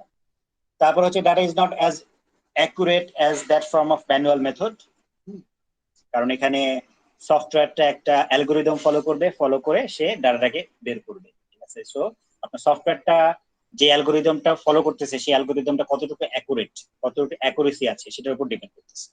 Usually do not provide directional count, কোনটা কোন দিকে যাচ্ছে সেটা ডিফিকাল্ট হয়ে যায়। Installation and maintenance cost are high. ঠিক আছে, needed overhang gantry road side tower. Counting period, the count can be for any duration and depends on the objective of the study. আমার যদি অটোমেটিক মেথড গুলো থাকে তাহলে সেগুলো আপনার যে কোনো ডিউরেশনের জন্য কাউন্টিং করা পসিবল, এমনকি 1 বছর 2 বছর 3 বছরের জন্য কাউন্ট করা পসিবল। এবং আমি কি ধরনের স্টাডি করতেছি সেটা অবজেক্টিভের উপর ডিপেন্ড করবে। Short duration count at peak periods is conducted for operational studies, including those for roadway improvement, maintenance, traffic control management. Short ডিউরেশনের ট্রাফিক কাউন্ট গুলা বা ভলিউম কাউন্ট গুলা, ভলিউম স্টাডি গুলা সাধারণত পিক পিরিয়ডে করা হয়। কি জন্য? অপারেশনাল স্টাডিজ, ট্রাফিক কিভাবে আরো ভালো অপারেট করা যায়। এর মধ্যে কি কি থাকতে পারে? রোডওয়ে ইমপ্রুভমেন্ট, মেইনটেনেন্স, ট্রাফিকের কন্ট্রোল, নতুন কোনো সিগন্যাল লাগবে নাকি, নতুন ধরনের কোনো ম্যানেজমেন্ট লাগবে নাকি, নতুন ধরনের কোনো পলিসি লাগবে নাকি, এগুলোর জন্য। আর লং ডিউরেশন কাউন্ট যেগুলো, সেগুলো কি জন্য ব্যবহৃত হয়? Planning and design. Planning and design, যে আগামী আমার 1 বছর ধরে মাপলাম, 2 বছর ধরে এরকম মাপলাম, সো গ্রোথ রেট এরকম, তাহলে আমার ভবিষ্যতে 20 বছর পরে কিরকম অবস্থা হতে পারে, তার জন্য আমার কি ধরনের প্ল্যানিং নেওয়া উচিত। প্রবলেম ফেস করার আগে থেকেই প্ল্যানিং নেওয়া উচিত কি ধরনের সেটা। আচ্ছা, ট্রাফিক ভলিউমের factors affecting composition of traffic volume, কি কি ধরনের ট্রাফিক আছে। Periodic variation in traffic volume. Composition, different types of vehicle within the traffic stream makes it difficult to express the flow in terms of vehicle. So আমার রাস্তায় যদি গাড়ি থাকে, বাস থাকে, ট্রাক থাকে, পিকআপ থাকে, সিএনজি থাকে, আমি ভলিউমকে তো একটা ইউনিটে এক্সপ্রেস করব, এতগুলাকে এক্সপ্রেস করব কিভাবে? আমি কি বলবো 10টা গাড়ি, 5টা ট্রাক, 3টা সিএনজি? এভাবে বলা তো ডিফিকাল্ট। তো সেই জন্য কি করা হয়, সবগুলাকে একই স্কেলে নিয়ে আসা হয়। সবগুলাকে একই স্কেলে নিয়ে আসা হয়। একই স্কেলে নিয়ে আসার জন্য কি করা হয়? flow value is calculated by converting all vehicles to a common type, usually the passenger car. সবগুলাকে প্যাসেঞ্জার কার ইউনিটে কনভার্ট করা হয়। ঠিক আছে, প্যাসেঞ্জার কার ইউনিটে কনভার্ট করা হয়। সবগুলাকে একই স্কেলে আনা হবে, আমি কতগুলা প্যাসেঞ্জার কার ছিল সেটা পাবো। তো এটার জন্য আমার বিভিন্ন টাইপের গাড়িকে সেটা প্যাসেঞ্জার কার ইউনিটের ইকুইভ্যালেন্ট কত হয় সেটা দেখতে হবে। যেমন ধরেন যেগুলো প্যাসেঞ্জার কারের চেয়ে ছোট, যেমন সিএনজি, সেটার ভ্যালু হয়তো 1-এর চেয়ে কম হবে, প্যাসেঞ্জার কারের ভ্যালু 1 হবে। প্যাসেঞ্জার কার যদি বড় হয়, যেমন বাস হয়, ট্রাক হয়, সেক্ষেত্রে তার ভ্যালু হয়তো 1-এর চেয়ে বেশি হবে, 2 হবে, 3 হবে। ঠিক আছে, তো এটা কি? এটা হচ্ছে আমার একটা ইউনিট যেখানে আমি সবগুলা প্যাসেঞ্জার কারের ইকুইভ্যালেন্ট ইউনিটে কতটুকু হয় সেটা আমি কনভার্ট করতে পারবো। ঠিক আছে, so it is the method of expressing various types of vehicles having different characteristics in common equivalent unit. একটা কমন ইকুইভ্যালেন্ট ইউনিটে কনভার্ট করব। It is needed to remove the effects of traffic composition from flow calculation. One car is considered as one unit in respect of its road occupancy and operational requirement. কতটুকু রাস্তায় জায়গা দখল করে, অপারেশনের requirement কিরকম। Each type of vehicle is converted into equivalent of a number of passengers car, and this is called passenger car equivalent or passenger car unit. PC is directly related to the capacity of the vehicle. এই জিনিসটা কি বোঝা গেছে? Passenger কার unit.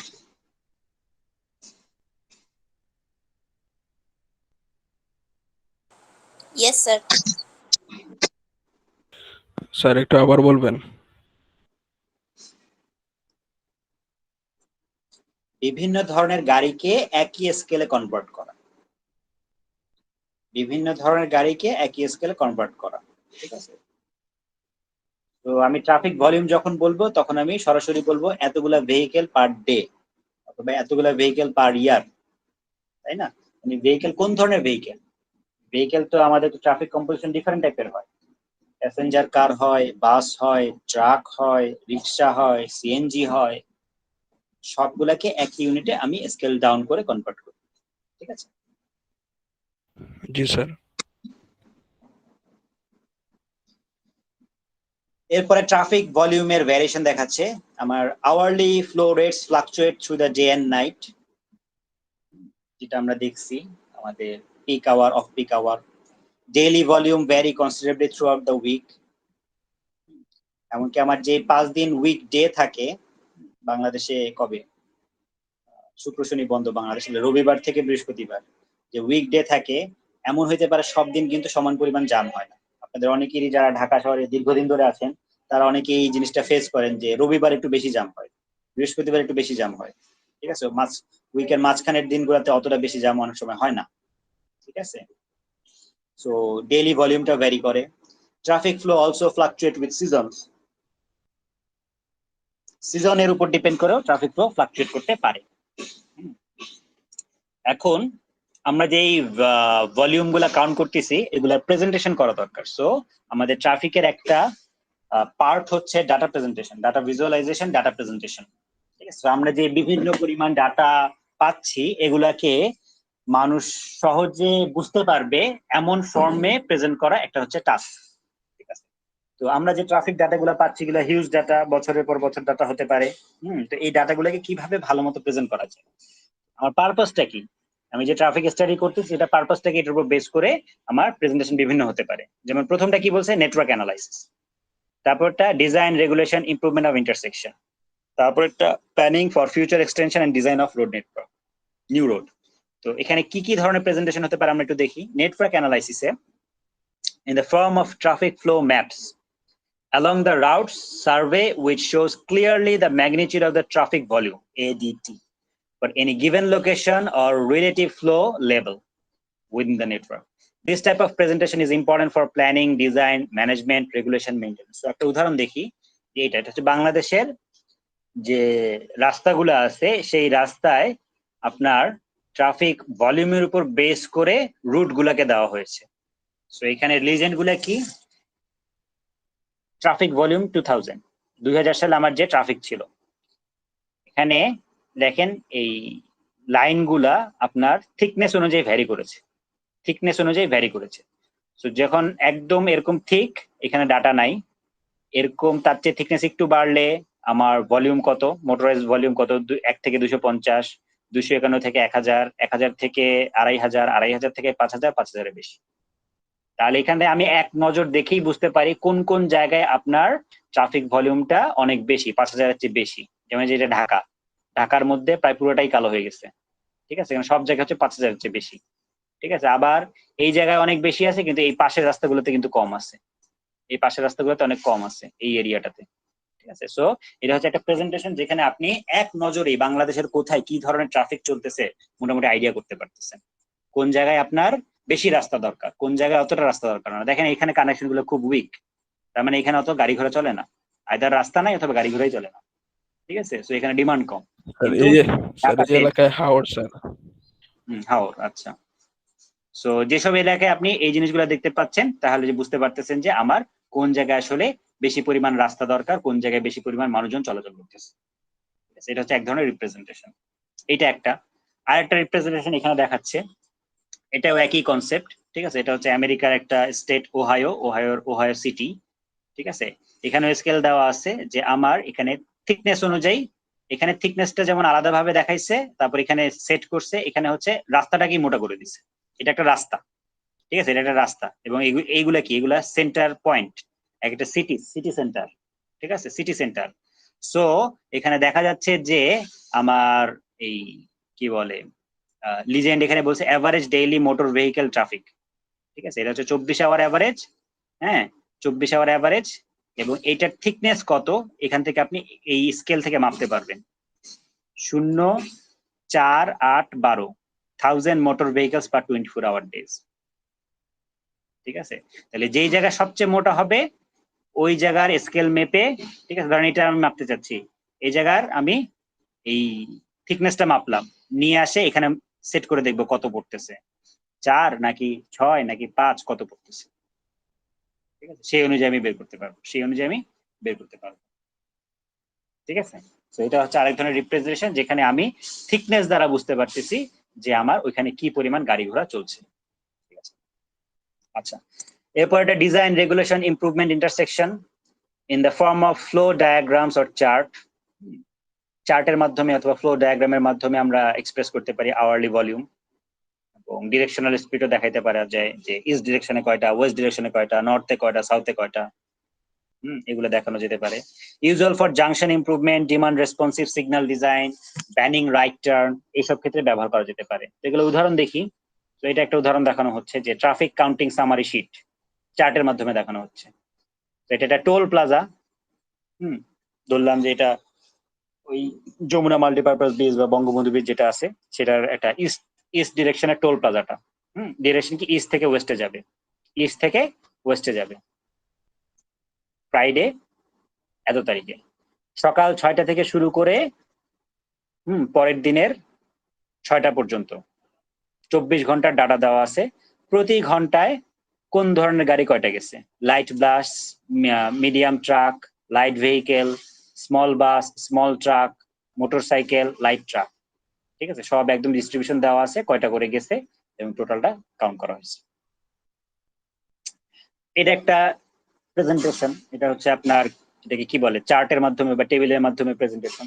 এখান থেকে আসলে কোনো কিছু খুঁজে বের করতে হলে, কোনো ভ্যারিয়েশন খুঁজে বের করতে হলে কোনটা বেশি কোনটা কম আপনাকে এগুলাকে কি রিড করতে হবে। আমি রিড করে দেখি, আচ্ছা সবচেয়ে বেশি কোথায় আসতেছে, এই যে 95 মানে সবচেয়ে বেশি, 95 চেয়ে বেশি আর কোথাও আছে নাই, তাহলে এই 95 এই 12টা, হ্যাঁ 12টা থেকে একটার মধ্যে সবচেয়ে বেশি আপনার লাইট বাস আসছিল। অথবা এখান থেকে যদি চিন্তা করি এখানে সবচেয়ে বেশি কোনটা আসছে, 210, এখানে সবচেয়ে বেশি আসছিল, ঠিক আছে। সো এটা আপনাকে স্টাডি করতে হচ্ছে, আপনার মাথা খাটাইতে হচ্ছে, মনে রাখতে হচ্ছে, এরকম। এটা হচ্ছে কিন্তু পিক্টোরিয়াল গ্রাফ গুলো বেশি সুবিধাজনক, ওখানে আপনি সহজেই ম্যাক্সিমাম মিনিমাম এই জিনিসগুলো কিন্তু খুঁজে পেতে পারেন, ঠিক আছে। যেমন এটা কি আপনার অন্যভাবে রিপ্রেজেন্ট করছে, ইস্টল প্লাজাটাকে পার্সেন্ট অফ এডিটির কত পার্সেন্ট আপনার থাকতেছে, আওয়ারলি ট্রাফিক ফ্লো ফ্লাকচুয়েশন, ঠিক আছে, আওয়ারলি ট্রাফিকের এটা এক্স এক্সিসে দিছে, এখানে হচ্ছে আপনার এডিটির ওই দিনের ডেইলি ট্রাফিকের কত পার্সেন্ট আছে, 3%, 5%, 10%। এখান থেকে দেখেন, এখান থেকে যদি আমি দেখি এখানে আবার আপনার ইয়াটাও দেখিয়েছে, মানে উইকলি অ্যাভারেজটাও দেখিয়েছে। এখানে অ্যাকচুয়ালি 7টা গ্রাফ আছে, 24শে মে থেকে শুরু করে 30শে মে পর্যন্ত, এবং তার অ্যাভারেজটাও আছে। তো আপনি অ্যাভারেজ দেখে বুঝতে পারতেছেন যে আমার কোন ঘন্টায়, কোন আওয়ারটাতে, কোন স্পেসিফিক আওয়ারটাতে আমার ম্যাক্সিমাম, কোন স্পেসিফিক আওয়ারটাতে আমার মিনিমাম থাকে, ডাটা রিপ্রেজেন্টেশন, ঠিক আছে। এবং 7 দিনের ভ্যারিয়েশন আছে, যেখানে দেখা যাচ্ছে যে এই দিনটাতে মেবি সবচেয়ে বেশি ছিল সকালবেলা, কিন্তু পরে আবার কমে গেছে, ঠিক আছে, পরে আবার কমে গেছে। অ্যাভারেজটা হচ্ছে অনেকটা এরকম, অ্যাভারেজ থেকে আমি বুঝতে পারছি যে রাত মেবি 2টা-3টার দিকে সবচেয়ে বেশি ওখানে ভিড় থাকে, রাত 2টা-3টা থেকে। এটা যেহেতু ঢাকার বাইরে, ঠিক আছে, যমুনা মাল্টিপারপাস ব্রিজ বা বঙ্গবন্ধু ব্রিজ, সো এটা হচ্ছে ঢাকার বাইরে। সো ওখানে যে বড় বড় বাস ট্রাক গুলো যাতায়াত করে বিভিন্ন মালামাল ক্যারি করে, তারা এমন ভাবে ঢাকায় ঢুকতে চায় অথবা ঢাকা থেকে বেরোতে চায় যে 2টা-3টার সময় ওখানে সবচেয়ে বেশি ভিড় পড়ে, ঠিক আছে, 2টা-3টার সময় সবচেয়ে বেশি ভিড় পড়ে, ঠিক আছে। আচ্ছা, এটা আরেকটা ঢাকার মধ্যে পান্থপথে দেখাইছে, ঠিক আছে, পান্থপথের আপনার ইস্ট থেকে ওয়েস্ট, ওয়েস্ট থেকে ইস্টের আওয়ারলি ফ্লো ফ্লাকচুয়েশন দেখাইছে, ঠিক আছে। সো এইখানে আমরা বুঝতে পারি যে এখানে দেখেন যে শহরের মধ্যে, এটা শহরের বাইরে দেখেন রাতের বেলা সবচেয়ে বেশি পিক আসছে, এখানে শহরের মধ্যে রাত 12টার পরে প্রায় ট্রাফিক নাই বললেই চলে, ঠিক আছে, ট্রাফিক প্রায় নাই বললেই চলে, রাতের বেলা ট্রাফিক প্রায় নাই বললেই চলে। সবচেয়ে বেশি থাকে আপনার এই 7টা-8টার দিকে আর 5-6টার দিকে, ঠিক আছে। ইন্টারসেকশনে ফ্লো ডায়াগ্রাম, ইন্টারসেকশনে প্রত্যেকটা ইয়াতে আপনার 3টা করে আসছে, যে সোজা থেকে কয়টা গাড়ি আসছে, ওই দিক থেকে কয়টা গাড়ি আসছে, এই দিক থেকে কয়টা গাড়ি আসছে, এই অনুযায়ী আপনার এগুলো কাউন্ট করে টোটাল কাউন্ট করা হয়েছে, ঠিক আছে। ইন্টারসেকশনের আপনার flow diagram graphic summary of vehicle movements, কোন গাড়ি কোন দিকে যাচ্ছে, হ্যাঁ, তার পরিমাণ কত, এইভাবে এটাকে কাউন্ট করা হয়েছে। তারপরে planning future extension and design of new road, আপনার যদি ভবিষ্যতের এক্সটেনশন, নতুন রোডের ডিজাইন এগুলো চিন্তা করেন, তাহলে ট্রেন্ড চার্ট আপনার দেখার দরকার হয়। যেমন এখানে একটা উদাহরণ দিবে আপনার অ্যানুয়াল আওয়ারলি ফ্লো ভ্যারিয়েশন, প্রতি বছর কি পরিমাণ ফ্লো হচ্ছে, তার ভ্যারিয়েশন কি ধরনের হচ্ছে। যেমন এখানে দেখাচ্ছে একটা যমুনা ব্রিজে আমার ট্রাফিক কি পরিমাণ বাড়তেছে, 99, 2000, 2001, 2, 3, 4, 5, ঠিক আছে, টোটাল ইয়ারলি ভলিউম। 99 ছিল প্রায় কত, এটা 9 লাখের মতো। 2000-এ একটু বাড়ছে, এভাবে বাড়তে বাড়তে বাড়তে 2005-এ দেখা গেছে যে প্রায় আপনার কত 1,90,000, 95,000 হয়ে গেছে। ঠিক আছে, তাহলে এখানে আপনাকে এই ডিমান্ডের উপর বেস করে তখন দেখতে হবে যে ফিউচার এক্সটেনশন করা দরকার নাকি আপনার ইমপ্রুভমেন্ট করা দরকার, নিউ রোড করা দরকার, কি করা দরকার, পাশে আরেকটা ব্রিজ বানাইতে হবে নাকি, এই ধরনের ব্যাপার। ঠিক আছে, তো এটার মাধ্যমে আমাদের ভলিউম স্টাডিটা মোটামুটি শেষ হইলে আমরা ভলিউম স্টাডি কি কি উপায়ে করা যায়, বিভিন্ন ধরনের ফ্লো এবং যে ডাটাটা পাবো সেই ডাটাগুলোকে কিভাবে প্রেজেন্ট করা যায় সেগুলো সম্পর্কে দেখলাম। So data visualization, data presentation আমার ট্রান্সপোর্টেশন ইঞ্জিনিয়ারিং এর একটা আপনার অবিচ্ছেদ্য অংশ। ঠিক আছে, তো আমরা পরেরটাতে যাই, আমাদের যেহেতু সিলেবাস অনেক বাকি আছে, পরেরটা আমরা ইমিডিয়েটলি শুরু করে দিই। সো স্পিড স্টাডিজ, আগেরটা ছিল ভলিউম স্টাডি, এবার হচ্ছে স্পিড স্টাডি করব। It is the basic measure of traffic and roadway performance. তো পারফরমেন্সের একটা মেজার হচ্ছে স্পিড, তাই না, কত জোরে যাওয়া যায়, তাই না। আমাদের ঢাকা শহরে যদি আপনারা ট্রাফিক সম্পর্কে বা যানজট সম্পর্কে যে কোনো ধরনের রিপোর্ট পড়েন, ঠিক আছে, তো সবচেয়ে আগে যে পারফরমেন্স মেজারটা আছে সেটা হচ্ছে স্পিড।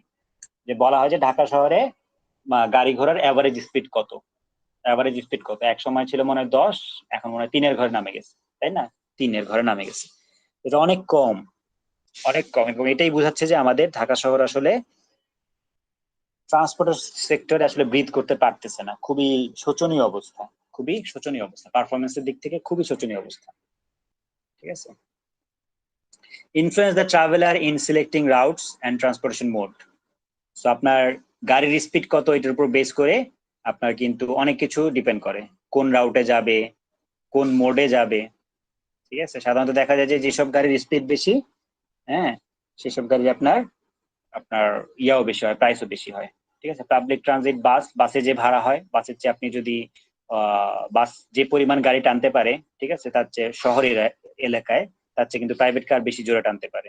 ঠিক আছে, মোটরসাইকেলও ভালো টানতে পারে। সো আপনি যদি পাবলিক ট্রানজিট না নিয়ে ওই গাড়ি উবার পাঠাও হিসেবে যেতে চান অথবা মোটরসাইকেলে যেতে চান, আপনাকে কিন্তু বাসের চেয়ে বেশি টাকা দেওয়া লাগে, তাই না। আচ্ছা, definition, speed, the rate of movement of a vehicle generally expressed in foot per second, kilometer per hour, mile per hour. স্পিডের ডেফিনেশন আপনারা সবাই জানেন, যে নির্দিষ্ট সময় কি পরিমাণ দূরত্ব অতিক্রম করে, এবং এটা কি কি কাজে লাগতে পারে, ক্যাপাসিটি ডিজাইনে, জিওমেট্রিক ডিজাইনে, অ্যাক্সিডেন্ট অ্যানালাইসিসে, ইকোনমিক স্টাডিতে, হ্যাঁ, ট্রাফিক কন্ট্রোল মেজারের পারফরমেন্স স্টাডিতে, before after study, planning, designing, control মেজারে, ট্রাফিক সিগন্যাল ডিজাইন করতে লাগবে, রোড সাইন ডিজাইন করতে লাগবে, পার্কিং ক্রসিং এ লাগবে, হ্যাঁ, স্পিড লিমিট সেট করতে লাগবে, স্পিড জোনিং এ লাগবে, স্পিড ব্রেকার কোথায় প্রেস করবেন সেটার জন্য লাগবে। তো প্রায় ট্রাফিক রিলেটেড সব কাজই আপনার স্পিড স্টাডি করা লাগে, ট্রাফিক রিলেটেড প্রায় সব কাজই আপনার স্পিডের স্টাডি করা লাগবে। ঠিক আছে, স্পিড কার কার উপর ডিপেন্ড করে, রোডওয়ে জিওমেট্রিক, অপারেটিং এর সারফেস কন্ডিশন, রাস্তা কিরকম, সোজা রাস্তা হইলে মানুষজন সহজ স্পিড আপ করতে পারে, রাস্তা যদি আঁকা বাঁকা হয়, একবার বামে যাচ্ছে একবার ডানে যাচ্ছে, কার্ভ অনেক বেশি, তাহলে কিন্তু অত সহজ স্পিড আপ করা যায় না। ঠিক আছে, অপারেটিং কন্ডিশন, সারফেস কন্ডিশন, রাস্তার পেভমেন্ট কিরকম, যত স্মুথ হবে তত তাড়াতাড়ি চালাইতে পারবে, যত ভাঙাচোরা হবে তত আস্তে আস্তে যাবে। ঠিক আছে, amount of side friction, traffic condition, অন্য গাড়ি ঘোড়া কয়টা আছে, location along the road, time of the day, দিনের বেলা রাতের বেলা, ওয়েদার কন্ডিশন, একদম মানে সানি ওয়েদার নাকি খুব বৃষ্টি পড়তেছে, জোরে জোরে বৃষ্টি পড়তেছে, তখন মানুষজন স্পিড এমনিতেই কমে যায়। ঠিক আছে, এগুলোর উপর স্পিড ডিপেন্ড করে। টাইপস অফ স্পিড, তো বিভিন্ন টাইপের স্পিড আছে, আমরা 2-3টা পড়বো। একটা হচ্ছে টাইম মিন স্পিড, তো এটা হচ্ছে এক ধরনের এভারেজ যেটা টাইমের উপর বেস করে। ঠিক আছে, the speed obtained when the sum of all values is divided by the number of observation. তো এটা হচ্ছে জেনারেল এভারেজ যেটা বলি। আমার 5টা গাড়ি আছে, 5টা গাড়ির আমার স্পিড আমি জানি, একটা মেবি 50, একটা 60, একটা 55, ঠিক আছে, একটা 45, 40, তাহলে আমি এই 5টা গাড়ির এভারেজ করতে হবে, সবগুলোর স্পিড যোগ করলাম, 5 দিয়ে ভাগ দিয়ে দিলাম, এটা হচ্ছে average speed. It gives the arithmetic mean of the spot speeds vehicles passing a point, usual for traffic regulation process. ট্রাফিক রেগুলেশনের জন্য এটা হচ্ছে ইম্পর্টেন্ট, ঠিক আছে। ভিটি হচ্ছে ইন্ডিভিজুয়াল স্পিড, এন হচ্ছে নাম্বার অফ অবজারভেশনস। আরেকটা আছে স্পেস মিন স্পিড, ঠিক আছে। স্পেস জুড়ে আপনার এটার অ্যাভারেজ স্পিড। এটার জন্য আমার যে মিনটা ব্যবহার করা সেটাকে বলা হচ্ছে হারমোনিক মিন, ঠিক আছে। এটা এক ধরনের মিন, আগেটা ছিল নরমাল অ্যারিথমেটিক মিন, এটা হচ্ছে হারমোনিক মিন, ঠিক আছে। তো এটা বের করার ওয়ে কি, এটা বের করার সূত্র হচ্ছে এটা, আমার স্পেস মিন স্পিড বা harmonic mean V S bar, এটা হবে এন, ঠিক আছে। কয়টা অবজারভেশন নিচ্ছি সেটা এন ডিভাইডেড বাই আপনার অ্যারিথমেটিক ইয়ার স্পিডের আপনার ইনভার্সের সামেশন। এটাকে আরো সহজভাবে লেখা যেতে পারে NS by T, NS by T, ঠিক আছে। এখানে এসটা কি, এসটা হচ্ছে স্পেস, কতটুকু স্পেস আপনি কনসিডার করতেছেন, ঠিক আছে, 1 মাইল 2 মাইল কতটুকু, আর টিটা হচ্ছে মিন ট্রাভেল টাইম, ঠিক আছে। তো এই দুইটা আমাদের অনেক কাজে লাগবে, ঠিক আছে। আমাদের কতগুলা ট্রাফিক ফ্যাক্টর ডিসাইড করতে আমার টাইম মিন স্পিড ইউজ করা হয়, কতগুলোতে স্পেস মিন ইউজ করা হয়, ঠিক আছে। আমরা যখন সামনে আরো ডিটেলসে পড়বো তখন এই জিনিসগুলো আসবে আবার, ঠিক আছে। এখানে একটা জাস্ট একটা এক্সাম্পল দিচ্ছে যে আমার 4টা গাড়ি আছে, 4টা গাড়ির একটা 1 মাইল সেগমেন্ট ক্রস করতে এই পরিমাণ সময় লাগে, ঠিক আছে। টাইম মিন স্পিড কত হবে, স্পেস মিন স্পিড হবে। আমার সূত্র তো দেওয়াই আছে, সূত্র দেওয়া থাকলে আমি সহজেই বের করতে পারবো। যেমন টাইম মিন স্পিড যেটা অ্যাভারেজ, আমার 1 মাইল হচ্ছে ডিস্টেন্স আর টাইম হচ্ছে এগুলো দেওয়া আছে, তাহলে প্রত্যেকটা আলাদা আলাদা ভাবে স্পিড বের করছে, ঠিক আছে। আলাদা আলাদা ভাবে স্পিড বের করছে 1 ডিভাইড বাই 1.6, তারপরে সবগুলো স্পিডকে যোগ করে দিছে।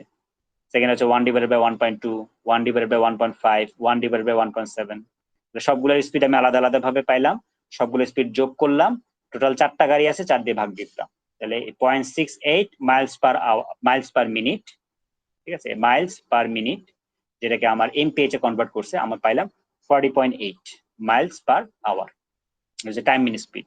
আর স্পেস মিন স্পিড তার চেয়ে ডিফারেন্ট হবে, এন ডিভাইডেড বাই আপনার স্পিড গুলার আপনার ইয়ার অ্যাভারেজ, ঠিক আছে। সো আপনার এখানে অ্যাকচুয়ালি এই সূত্রটা ব্যবহার করছে, এন হচ্ছে 4, এস হচ্ছে এখানে 1, ঠিক আছে, ডিভাইডেড বাই টি বার হচ্ছে আমার বাকি সবগুলো স্পিডের সামেশন, ঠিক আছে। এখান থেকে পাইলে 0.67 মাইলস পার মিনিট, এটাকে কনভার্ট করলে 40 মাইল পার আওয়ার। সো এটা দুইটা টার্ম আমরা সরাসরি সূত্রের সাহায্যে বের করতে পারি, ঠিক আছে। একটা হচ্ছে অ্যারিথমেটিক মিন, একটা হচ্ছে হারমোনিক মিন, এই দুইটা আমাদের বিভিন্ন কাজে সামনে লাগবে। এরপর আরো কতগুলা স্পিডের ডেফিনেশন বলছে। Spot speed, instantaneous speed of a vehicle at a point, এটা হচ্ছে রাডার গানের সাহায্যে সাধারণত মাপা হয়। রাডার গান আপনারা অনেকে হয়তো দেখছেন, যে এটা হচ্ছে আপনার রাডার গান, এরকম একটা রাডার গান। এখানে আপনি যেই ভেহিকলের স্পিড মাপতে চান একটা নির্দিষ্ট দূরত্ব থেকে তার দিকে তাক করবেন, তাক করে আপনার রাডারের যেই মানে ইয়াটা আছে, ট্রিগারটা আছে, ট্রিগারটা চাপ দিলে সে কত জোরে যাচ্ছে সেটা মেজার করতে পারে। সো রাডার গানের মাধ্যমে আমরা যে স্পিডটা পাচ্ছি সেটা হচ্ছে তার স্পট স্পিড, ওই সময় সে কত স্পিডে চলছিল। Running speed, average speed while in motion, ঠিক আছে। সো রানিং স্পিড বলতে বোঝাচ্ছে যে একটা গাড়ি যখন রাস্তায় চলে কখনো দ্রুত যায় কখনো আস্তে যায়, বিশেষ করে শহর অঞ্চলে, তো অ্যাভারেজ স্পিডটা কত সেটা হবে running speed. Journey speed, journey স্পিডের মধ্যে কি পড়ছে, overall speed including the stops, স্টপে যদি থামে যায় কতক্ষণ থেমে থাকে সেইটাও আপনার টাইম হিসেবে কাউন্ট হবে, ঠিক আছে। এটা হচ্ছে জার্নি স্পিড, টোটাল জার্নিতে তার স্পিড কত ছিল। অপারেটিং স্পিড, অপারেটিং স্পিড হচ্ছে সবচেয়ে জোরে কত স্পিডে সে চলাচল করেছে, ঠিক আছে। যেমন আপনি বাসা থেকে বের হয়ে স্ট্রেসে যাচ্ছেন, আপনি কখনো হয়তো 40-এ গেছেন, কখনো 50-এ গেছেন, কখনো 100-তে গেছেন, তাহলে আপনার অপারেটিং স্পিড হবে highest 100। Free flow speed, when drivers face no restriction in driving and can maintain their desired speeds, হচ্ছে ফ্রি ফ্লো স্পিড, যখন ড্রাইভাররা কোনো ধরনের রেস্ট্রিকশন ফেস করে না এবং তাদের ইচ্ছা মতো স্পিডে চালাতে পারে, free flow speed. Safe speed, কোন স্পিডটা সেফ, 85th পার্সেন্টাইল স্পিড, ঠিক আছে, 85th পার্সেন্টাইল স্পিড। সো আপনার স্পিডের যে ভ্যারিয়েশনটা আছে, যত ধরনের গাড়ি ঘোড়া আছে তারা যত স্পিডে চলতেছে তার মধ্যে 85% স্পিডটাকে বলা হচ্ছে সেফ স্পিড। ডিজাইন স্পিড কোনটাকে বলা হচ্ছে 98th পার্সেন্টাইল, মিডিয়ান বলা হচ্ছে 50th পার্সেন্টাইল, ঠিক আছে, এগুলো আমরা একটু পরেই দেখবো একটা অঙ্কের মাধ্যমে, ঠিক আছে, কোনটার ইমপ্লিকেশন কি। Modal speed, speed at the highest frequency, সবচেয়ে বেশি পরিমাণ গাড়ি কোন স্পিডে চলাচল করতেছে। Pace is a range of speed usually taken 10 mile per hour or 15 kilometer per hour increment. Speed limit, upper limit দেওয়া হয় 85th percentile কে, লোয়ারটা দেওয়া হয় 15 percentile কে। হয়ে গেল। আচ্ছা, এরপর হচ্ছে spot or time mean speed measured by free flow unobstructed conditions by using manual method. Manual মেথডে কিভাবে মাপা যায়, যে আমি ট্রাভেল টাইম মাপবো, একটা শর্ট ডিস্টেন্স অতিক্রম করতে কত সময় লাগে, ঠিক আছে। এটা অনেক সময় আপনাদেরকে কি বলে ফিল্ড ওয়ার্ক দেওয়া হয়, যে আপনার রাস্তায় যাবেন, মেবি একটা রাস্তা পিক আপ করলেন, হ্যাঁ, এই রাস্তাটা এক মাথায় যখন গাড়ি যাবে তখন একজন আপনার টাইম স্টার্ট করলেন, অন্য মাথায় তার ফ্রেন্ড থাকবে, ওই গাড়িটা যখন ক্রস করবে, ঠিক আছে, আপনারা অলরেডি মানে নিজেদের মধ্যে কমিউনিকেশন করে নেবেন যে আমি এই গাড়িটার জন্য মেজার করতেছি, ঠিক আছে, এই গাড়িটা এখানে ঢুকলো, সো এই টাইমে স্টার্ট করলো, ওই গাড়িটা যখন বের হয়ে যাবে তখন ওই রাস্তা ক্রস করতে তার কত সময় লাগলো সেটা কাউন্ট করা হয় কমিউনিকেশনের মাধ্যমে, এবং ওই রাস্তার লেন্থ কত, লেন্থকে টাইম দ্বারা ভাগ দিলে স্পিড পাওয়া যায়। অটোমেটিক মেথডের মধ্যে radar speed metre, pressure contact strip, video camera, tachometer, graph, এরকম অনেক মেথড আছে, ঠিক আছে। ট্রাভেল অথবা স্পেস মিন স্পিডের জন্য আমার সাধারণত অন্য টাইপের মেথড ফলো করা লাগে, লাইসেন্স প্লেট মেথড। লাইসেন্সের মাধ্যমে তাদেরকে খুঁজে বের করা হয় যে তারা রাস্তায় কতটুকু সময় ছিল। ফ্লোটিং কার মেথড, ঠিক আছে, টেস্ট ভেহিকেলের মাধ্যমে বের করা হয়। অথবা এলিভেটেড অবজার্ভার মেথড, এমন একজনকে আপনার উপরে দেওয়া হয় যে একটা রাস্তার এক মাথায় যখন গাড়ি ঢুকে তখন টাইম কাউন্ট করতে পারে, যখন বের হয়ে যায় তখন আপনার টাইম কাউন্ট করতে পারে। আচ্ছা, প্রেজেন্টেশন, স্পিড ডাটাকে কিভাবে প্রেজেন্ট করা যেতে পারে। গ্রাফিক্যালি এটা মেইনলি আপনার প্রেজেন্ট করা হয় হিস্টোগ্রামের সাহায্যে। হিস্টোগ্রাম কি আপনারা চিনেন? হিস্টোগ্রাম, জি স্যার, জি স্যার। গুড। সো হিস্টোগ্রামের মাধ্যমে করা হয়, অথবা ফ্রিকোয়েন্সি কার্ভের মাধ্যমে করা হয়, কিউমুলেটিভ ফ্রিকোয়েন্সি ডিস্ট্রিবিউশন কার্ভের মাধ্যমে করা হয়, অথবা স্ট্যাটিস্টিক্যাল ডিস্ট্রিবিউশনের মধ্যে করা হয়। তো যখনই আসলে ডাটার পরিমাণটা বাড়তে থাকে তখনই কিন্তু সেটার সাথে অটোমেটিক্যালি আপনার স্ট্যাটিস্টিক্স চলে আসে, তাই না? স্ট্যাটিস্টিক্স কিন্তু চলে আসে, so statistical distribution, statistical analysis, এই জিনিসগুলো চলে আসে।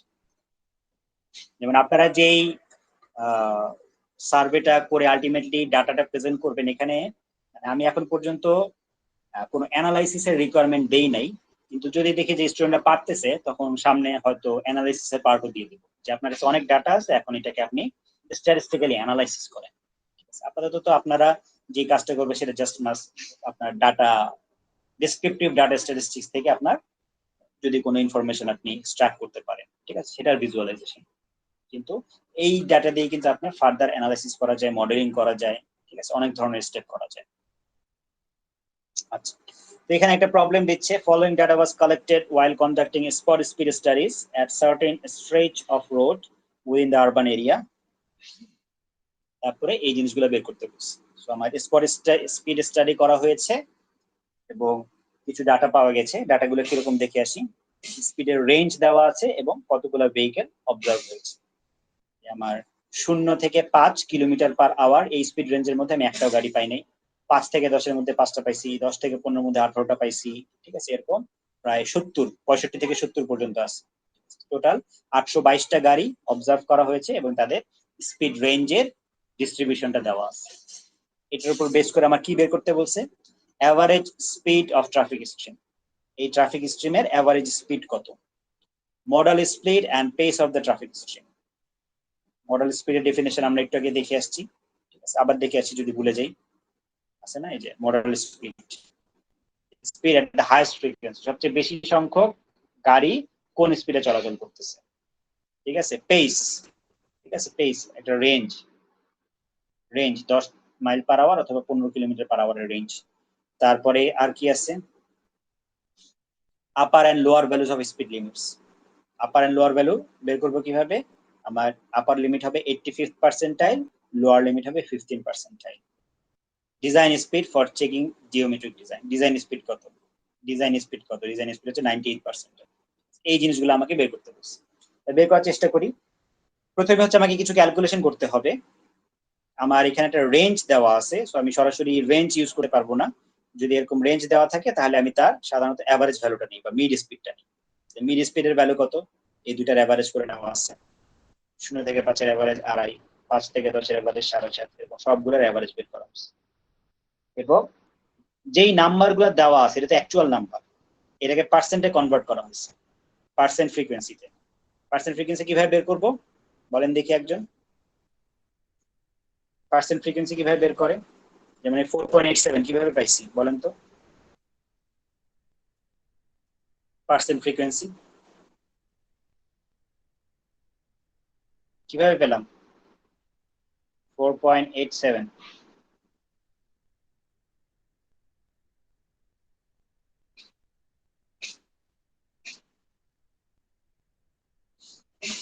পার্সেন্ট ফ্রিকোয়েন্সি, আর এটা কি নরমাল ফ্রিকোয়েন্সি। পার্সেন্ট কিভাবে বের করে?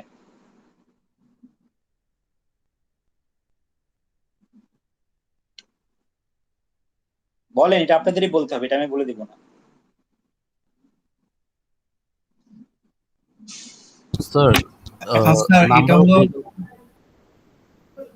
নাম্বার অফ ভেহিকল অবজার্ভ যেটা আছে এটাকে হচ্ছে টোটালটা দিয়ে ভাগ করতে হবে, তারপর 100 দিয়ে গুণ। Good. Number of vehicle 40, total আছে কত 822, তারপরে 100 দ্বিগুণ। এটা হচ্ছে পার্সেন্টেজ বের করার সূত্র, ঠিক আছে? পার্সেন্টেজ বের করার সূত্র। যদি আপনাদের মধ্যে কারো কাছে এই জিনিসটা অনেক কঠিন লাগে, ঠিক আছে, তাহলে খুব খারাপ সংকেত, ঠিক আছে? পার্সেন্ট ফ্রিকোয়েন্সি আপনি যদি 4th ইয়ারে আসে বের করতে না পারেন, সেটা কিন্তু খুবই আশঙ্কাজনক, ঠিক আছে? আমি তো ওইভাবে আর জাজ করবো না, কিন্তু আপনি নিজের জন্য আপনি ভয় পান, তখন আপনি বুঝতে পারবেন যে আপনি আসলে কোন লেভেলে ইঞ্জিনিয়ার হচ্ছেন। এটা যদি কারো কাছে কঠিন লাগে, পার্সেন্ট ফ্রিকোয়েন্সি কিভাবে বের করে, ঠিক আছে? আচ্ছা আচ্ছা, তো এইভাবে আপনি সবগুলো বের করতে পারবেন, এটা আমার দেখানোর কিছু নাই। যে রো এর ভ্যালুটা বের করবেন, সেই রো এর value divided by total number into 100, এটাতে পার্সেন্ট ফ্রিকোয়েন্সি বের হয়ে যাবে, ঠিক আছে? কিউমুলেটিভ ফ্রিকোয়েন্সি, কিউমুলেটিভ ফ্রিকোয়েন্সি কি হচ্ছে আপনার এই যে কোনো রো এর ভ্যালু হবে সেই রো এর ভ্যালু প্লাস আগের সব ভ্যালু, ঠিক আছে? প্রথমটার জন্য 0 0ই থাকবে, পরেরটার জন্য আপনার এই ভ্যালু প্লাস এই ভ্যালু, এই দুটো মিলে 0.61। এটার জন্য কি এই ভ্যালু প্লাস এই ভ্যালু, অর্থাৎ ওই রেঞ্জ পর্যন্ত টোটাল কিউমুলেটিভ ফ্রিকোয়েন্সি কত, ওই রেঞ্জ পর্যন্ত টোটাল কিউমুলেটিভ ফ্রিকোয়েন্সি কত। এটা হচ্ছে আপনার ওই ইঞ্জিনিয়ারিং ম্যাটেরিয়ালস আপনারা করে আসছিলেন সিভ অ্যানালিসিসের সময়, কিউমুলেটিভ পার্সেন্ট রিটেন, সেটার মতো একই রকম, ঠিক আছে? যে কোনো রো এর কিউমুলেটিভ ফ্রিকোয়েন্সি কত হবে, ওইটার ইন্ডিভিজুয়াল ফ্রিকোয়েন্সি প্লাস আগেরটা পর্যন্ত কিউমুলেটিভ ফ্রিকোয়েন্সি। তাহলে আমার কি পাইলাম 40 পর্যন্ত সবগুলার ফ্রিকোয়েন্সি, 40 স্পিড পর্যন্ত সবগুলোর ফ্রিকোয়েন্সি, ঠিক আছে?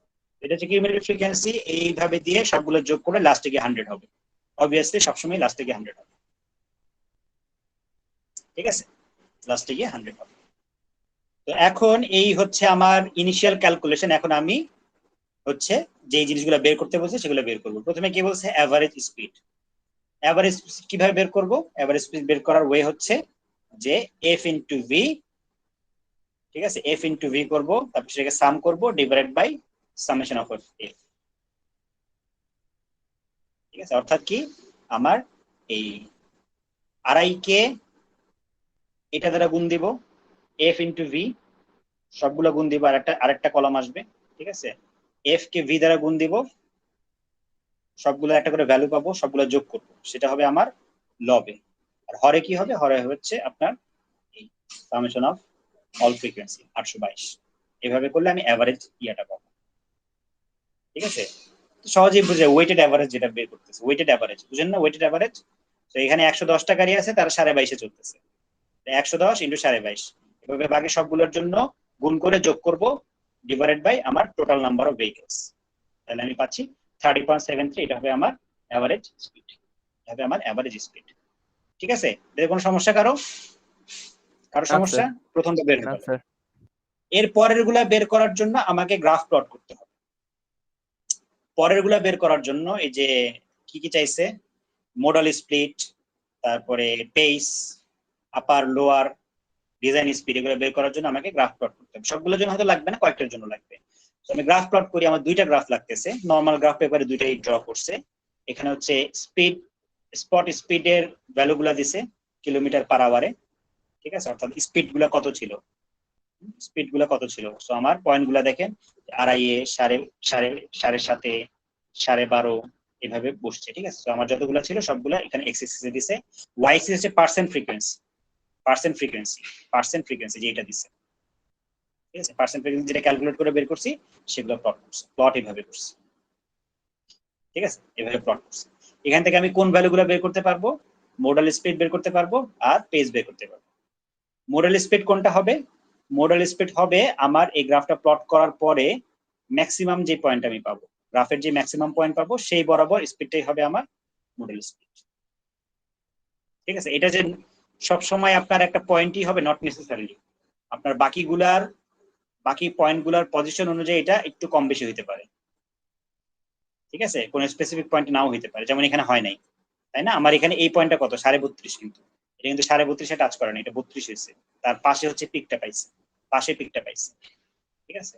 তো এটা হচ্ছে আমার মোডাল স্পিড, আমার ম্যাক্সিমাম ফ্রিকোয়েন্সির গাড়ি কত স্পিডে চলাচল করতেছে। সেখানে দেখা যাচ্ছে প্রায় 30 প্লাস ফ্রিকোয়েন্সির গাড়ি আপনার 32-এ চলাচল করতেছে। এটা হচ্ছে আমার মোডাল স্পিড। পেস হচ্ছে এটা রেঞ্জ। এই রেঞ্জটা কিভাবে পায়? সো এটা আইদার 10 মাইল পার আওয়ার অথবা 15 কিলোমিটার পার আওয়ারে আপনার মেজার করতেছে। এখানে যেহেতু কিলোমিটার পার আওয়ার আছে, আমি 15 ধরলাম। তো 15টা কিভাবে বের করব? আমাকে প্রথমে একটা স্কেল ধরে নিতে হবে, ঠিক আছে। আমি এটা প্লট করে ফেলছি, এখন আমার একটা স্কেল দিয়ে আমি 15 ইউনিট কতটুকু সেটা বের করতেছি। সো 15 ইউনিট মেবি এই যে এতটুকু, এখান থেকে শুরু করে এতটুকু লেন্থ, এই লেন্থটা হচ্ছে 15 ইউনিট। আমি যখন পেস বের করব, আমার কাজ হবে যে এই 15 ইউনিটের যে রেঞ্জটা, সেটা আমার গ্রাফটাকে কোন দুইটা পয়েন্টে টাচ করতেছে। তো এটা করার একটা ওয়ে হইতে পারে, অনেক ওয়ে হইতে পারে। আমি যে ওয়েটা ফলো করি সেটা হচ্ছে আমি স্কেলের 15 ধরে, হ্যাঁ, এই ধরেন 15 ইউনিট, এটা আমি উপর থেকে নামাইতে শুরু করি। এখান থেকে আমি এভাবে ধীরে ধীরে নামাইতে শুরু করি, ঠিক আছে। নামাইতে যখন শুরু করব তখন দেখবো কি যে এটা ধীরে ধীরে 15টা এভাবে ক্রস করতেছে, করতে করতে করতে যখন এমন একটা সিচুয়েশনে আসবে যখন আমার এই স্কেলটার 15-এর 2 মাথা আমার গ্রাফটাকে 2 পয়েন্টে কাট করবে, সেটাই হবে আমার পেস। ঠিক আমি বুঝাইতে পারছি? উপর থেকে আমি 15 ইউনিটের যেই মেজারমেন্টটা নিছি, মেজারমেন্ট আমি যে কোনো জায়গা থেকে নিতে পারি, এটা হচ্ছে 15 অথবা 0 থেকে 15 নিতে পারেন, এটা হচ্ছে 15, সবগুলো সমান হবে যেহেতু আপনি গ্রাফ পেপারে প্লট করতেছেন। এই মেজারমেন্টটা স্কেলে ধরে আপনি উপর থেকে ধীরে ধীরে নিচে নামতে থাকবেন। প্রথম যেই পয়েন্টটাতে এই 2 মাথা এটাকে কাট করবে, এটা একটা পয়েন্টই হবে, এক্সেট পয়েন্টই হবে, সেইটাই হবে আপনার পেস। সেই বরাবর আপনি যদি নিচে রিড করেন তাহলে এই দুইটা ভ্যালু হবে আপনার পেসের দুইটা রেঞ্জ। এখানে হচ্ছে 22 থেকে শুরু করে 37। বুঝা গেছে? জি স্যার, বুঝতে জি পেরেছি। স্যার। তাহলে পেস বের হয়ে গেল। এরপরে কি চাইছে? Upper and lower values of speed limits. Upper and lower value কত? আপার এন্ড লোয়ার ভ্যালু হচ্ছে 85 পার্সেন্টাইল, 15 পার্সেন্টাইল। তো যখন এরকম কোন পার্সেন্টাইল আসবে 85, 15, 98 পার্সেন্টাইল, এগুলো যখনই আসবে তখনই আপনাকে আরেকটা গ্রাফ প্লট করতে হবে, সেটা হবে কিউমুলেটিভের গ্রাফ। এবার এক্স এক্সিসে আমার কি থাকবে? স্পট স্পিড, আগেরটার মতোই, কিন্তু ওয়াই এক্সিস চেঞ্জ হয়ে গেছে। আগেরবার ছিল শুধু পার্সেন্ট ফ্রিকোয়েন্সি, ইন্ডিভিজুয়াল ফ্রিকোয়েন্সি, এবার হচ্ছে কিউমুলেটিভ। তাহলে কিউমুলেটিভের জন্য আপনাকে প্লট করা লাগবে, আগের মতোই প্লট করবেন। প্লট করলে এরকম একটা শেপ আসবে, এটা অনেকটা সিভ অ্যানালাইসিসের মতোই শেপ আসবে, এস এক্সটেন্ডেড এস এর মতো, ঠিক আছে। এরকম গ্রাফটা আসবে। এখান থেকে আপনাকে ওই 15, 85, 98, অন্য কোনো কিছু যদি থাকে 58, এগুলো সবগুলো বের করতে আপনি পারবেন, ঠিক আছে। যত ধরনের পার্সেন্টাইল আছে সবগুলো বের করতে পারবেন। কিভাবে বের করে? 15 পার্সেন্টাইল কত হবে? এই 15 বরাবর লাইন টানবেন, যেখানে কাট করবে সেই বরাবর নিচে নামবেন, এটাই হবে 15 পার্সেন্টাইল। 80 বরাবর 85 বরাবর লাইন টানবেন, কাট করবে, নিচে নামবেন, যেই ভ্যালুটা পাবেন সেটাই হবে আপনার 85। 98 বরাবর হরিজন্টাল লাইন টানবেন, গ্রাফকে যেখানে কাট করবে সেই বরাবর নিচে নামবেন, সেটাই হবে আপনার কি যেটাই হবে আপনার 98%। ঠিক আছে, সহজ, পানির মতো সহজ। স্যার এটাও কি নরমাল গ্রাফেই হবে? হ্যাঁ, দুইটাই নরমাল গ্রাফ পেপারে হবে, দুইটাই নরমাল গ্রাফ পেপারে হবে। ঠিক আছে, তাহলে এখান থেকে আপনার ভ্যালু বের হয়ে গেল। তাহলে আপনি বলতে পারবেন যে আপনার আপার লিমিট কত আসছে, লোয়ার লিমিট কত আসছে, ডিজাইন স্পিড কত আসছে। ডিজাইন হচ্ছে কত, 98, এটা হচ্ছে 98 পার্সেন্টাইল, এটা হচ্ছে 15 পার্সেন্টাইল, এটা হচ্ছে 85 পার্সেন্টাইল। আমি তিনটা ভ্যালু বের করছি, তিনটাই হচ্ছে আমার তিনটা অ্যান্সার। ঠিক আছে, লিখে দিবেন যে 98 পার্সেন্টাইল বা ডিজাইন হচ্ছে 46.2 kilometre per hour, upper limit 35.5, lower limit 20। ঠিক আছে, স্যার নেক্সট। হ্যাঁ বলেন। স্যার আপনি যে ফার্স্টের একটা গ্রাফ দেখাছিলেন, ওই যে উপর থেকে স্কেল নামিয়েছিলেন, জি স্যার। হুম। স্যার এখানে দুইটা ওয়েভ যদি হয়, মানে দুইটা ঢেউ, তাহলে স্যার স্কেলটা কোন ওয়েভে ধরবো? দুইটা ঢেউ, তো দুইটা ঢেউ কিভাবে হতে পারে? দুইটা ঢেউ হইতে পারে যদি আপনার ডিস্ট্রিবিউশনটা এরকম না হয়। সো এটা একটা পসিবিলিটি, আপনি যেটা বলছেন সেটা হইতে পারে, সমস্যা নাই, হওয়া পসিবল, মানে একদম অবাস্তব কিছু না। কিন্তু সাধারণত যে কোনো ডিস্ট্রিবিউশন এরকম হয় না।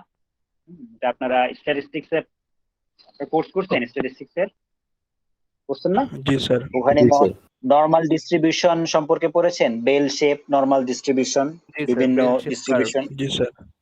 সো যে কোনো ডাটা সেটকে আসলে, নরমাল ডাটা সেটকে যদি আপনি এভাবে সাজান, তাহলে আসলে এটা সবসময় এরকম একটা বেল শেপ হয়।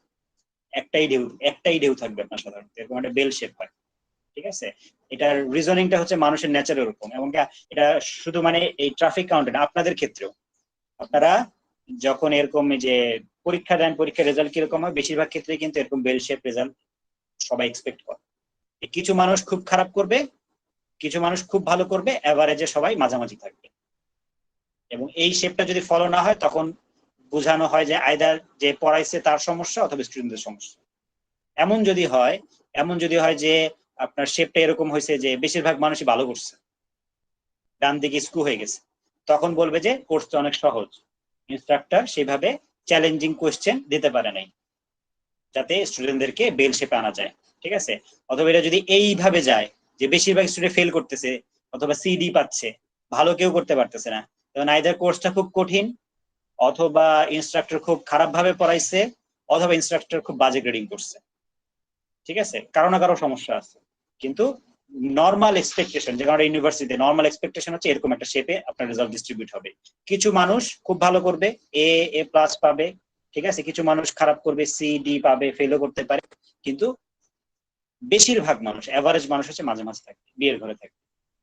ঠিক আছে, সো এটা হচ্ছে আমার যে কোনো ডিস্ট্রিবিউশনের জন্য। এটা শুধু আপনার রেজাল্ট বললাম কেন, আপনাদের যদি আমি ওয়েটের ডিস্ট্রিবিউশন নেই, আপনাদের যদি হাইটের ডিস্ট্রিবিউশন নেই, একই জিনিস ফলো করবে। ঠিক আছে, তো আপনি যেটা বলছেন সেটা পসিবল। তো সেক্ষেত্রে কি করা যেতে পারে? সেক্ষেত্রে আসলে আমি নিজেও জানি না কি করা যেতে পারে। একটা অপশন হতে পারে, যদি এরকম দুইটা ঢেউ থাকে এবং এই ঢেউয়ের মধ্যে যদি অলরেডি 15 থাকে যায়, 15 চলে আসে এর মধ্যে, তাহলে এটা একটা হতে পারে, এটা একটা হতে পারে। এটা একটা সিচুয়েশন, ফার্স্ট সিচুয়েশন, যেখানে আমার ঢেউটা এত ভ্যারি করছে, ঠিক আছে, মানে একটা পিকের জায়গায় দুইটা পিক হয়ে গেছে, এবং দুইটার মধ্যে আলাদা আলাদা ভাবে আমার দুইটা আলাদা পেস আসতে পারে। এটা একটা সিচুয়েশন। আর সেকেন্ড সিচুয়েশন কি হতে পারে, যে আমার ঢেউ দুইটা হয়তো ঠিকই আছে, কিন্তু তাদের মধ্যে আপনার ভ্যারিয়েশন খুব কম আসছে। তো এইটুক লেন্থের মধ্যে আমার 15 আসে নাই, মেবি 5 আসছে, 6 আসছে, সেক্ষেত্রে তো সমস্যা হবে না। সেক্ষেত্রে নিচে নামাইলে আমি কোনো না কোনো পয়েন্টে 15 পাবো, সেক্ষেত্রে একটাই পেস পাবো। ঠিক আছে, জি স্যার। হইতে পারে স্যার, ম্যাক্সিমাম যে গ্রাফটা ওই ঢেউটা ধরে কাজ করতে পারি। আবার বলেন, বুঝি নাই। স্যার যদি দুইটা এরকম ওয়েভ হয়, ম্যাক্সিমাম যে ওয়েভটা ওইটা মানে ওয়েভটা ধরে কি কাজ করতে পারি? লাইক ওই ওয়েভটাতেই হচ্ছে 15 ই করলাম, মেজার করলাম। হইতে পারে। ওইটাই, ওই জন্য এটা বললাম, এটা আসলে একটু রেয়ার কেস। নর্মালি যে কোনো কিছুকে আপনি ডিস্ট্রিবিউট করেন, সেটা সাধারণত নর্মাল ডিস্ট্রিবিউশনই হবে, বেল শেপ ডিস্ট্রিবিউশনই হবে। অ্যাবনর্মাল কেস হইলে আপনাকে তখন আরো ফার্দার স্টাডি করতে হবে কি কারণে আসলে অ্যাবনর্মালটা আসবে, তাই না? যেমন একটা কোর্সে যদি বেশিরভাগ খারাপ রেজাল্ট আসে তখন কিন্তু একটা ইনভেস্টিগেশন হইতে পারে। একটা কোর্সে 40 জন আছে, 40 জনের মধ্যে আপনার 38 জন ফেল করছে বা 32 জন ফেল করছে, বাকিরাও খুব খারাপ করছে, তখন কিন্তু একটা ইনভেস্টিগেশন হইতে পারে ইউনিভার্সিটি থেকে। কার ফল্ট এটা কি স্টুডেন্টদের ফল্ট নাকি এটা টিচারের ফল্ট নাকি এটা সিস্টেমের ফল্ট, কিসের ফল্ট, কেন এত বাজে বা অ্যাবনর্মাল রেজাল্ট আসলো কেন? একই রকম ভাবে আপনি যদি স্পিডে এরকম ভ্যারিয়েশন পান তাহলে আপনি দেখবেন যে আসলে কেন দুইটা পিক আসতেছে, কেন মানুষজন একদিকে আপনার মেবি আমি দুইটা ভ্যালু ধরলাম, মানুষজন কেন এখানে 30-40 কিলোমিটারের বেশি চালাচ্ছে, আবার এখানে আপনার মেবি 50-60 বেশি চালাচ্ছে, 40 থেকে 50 কেন বেশি চালাচ্ছে না? এটা একটা অবশ্যই একটা ইম্পর্টেন্ট কোশ্চেন হবে, তাই না? মানুষজন কেন 30 থেকে 40 কিলোমিটার পার আওয়ারে বেশি বেশি চালাচ্ছে, অথবা আপনার 50 থেকে 60 চালাচ্ছে, 40 থেকে 50 কেন চালাচ্ছে না? Reasonable question. তখন আপনার খুঁজে বের করা উচিত যে এটা কেন এটা দুইটা পিক হইল, কেন দুইটা পিক হইল। ঠিক আছে? জি স্যার। আচ্ছা, নেক্সট হচ্ছে comparison of mean speeds. So mean স্পিডের অনেক সময় আমার কম্পারিজন করার দরকার পড়ে। ঠিক আছে, এটা মেইনলি করা হয় কখন, যদি আপনি কোনো ইমপ্রুভমেন্ট মেজার নেন। ধরেন আপনি একটা সমস্যা খুঁজে পেয়েছেন আপনার রাস্তায়, আপনি তার কাউন্টার মেজার দিলেন, যে বললেন যে আমার এখানে এই ধরনের একটা প্রবলেম দেখা যাচ্ছে,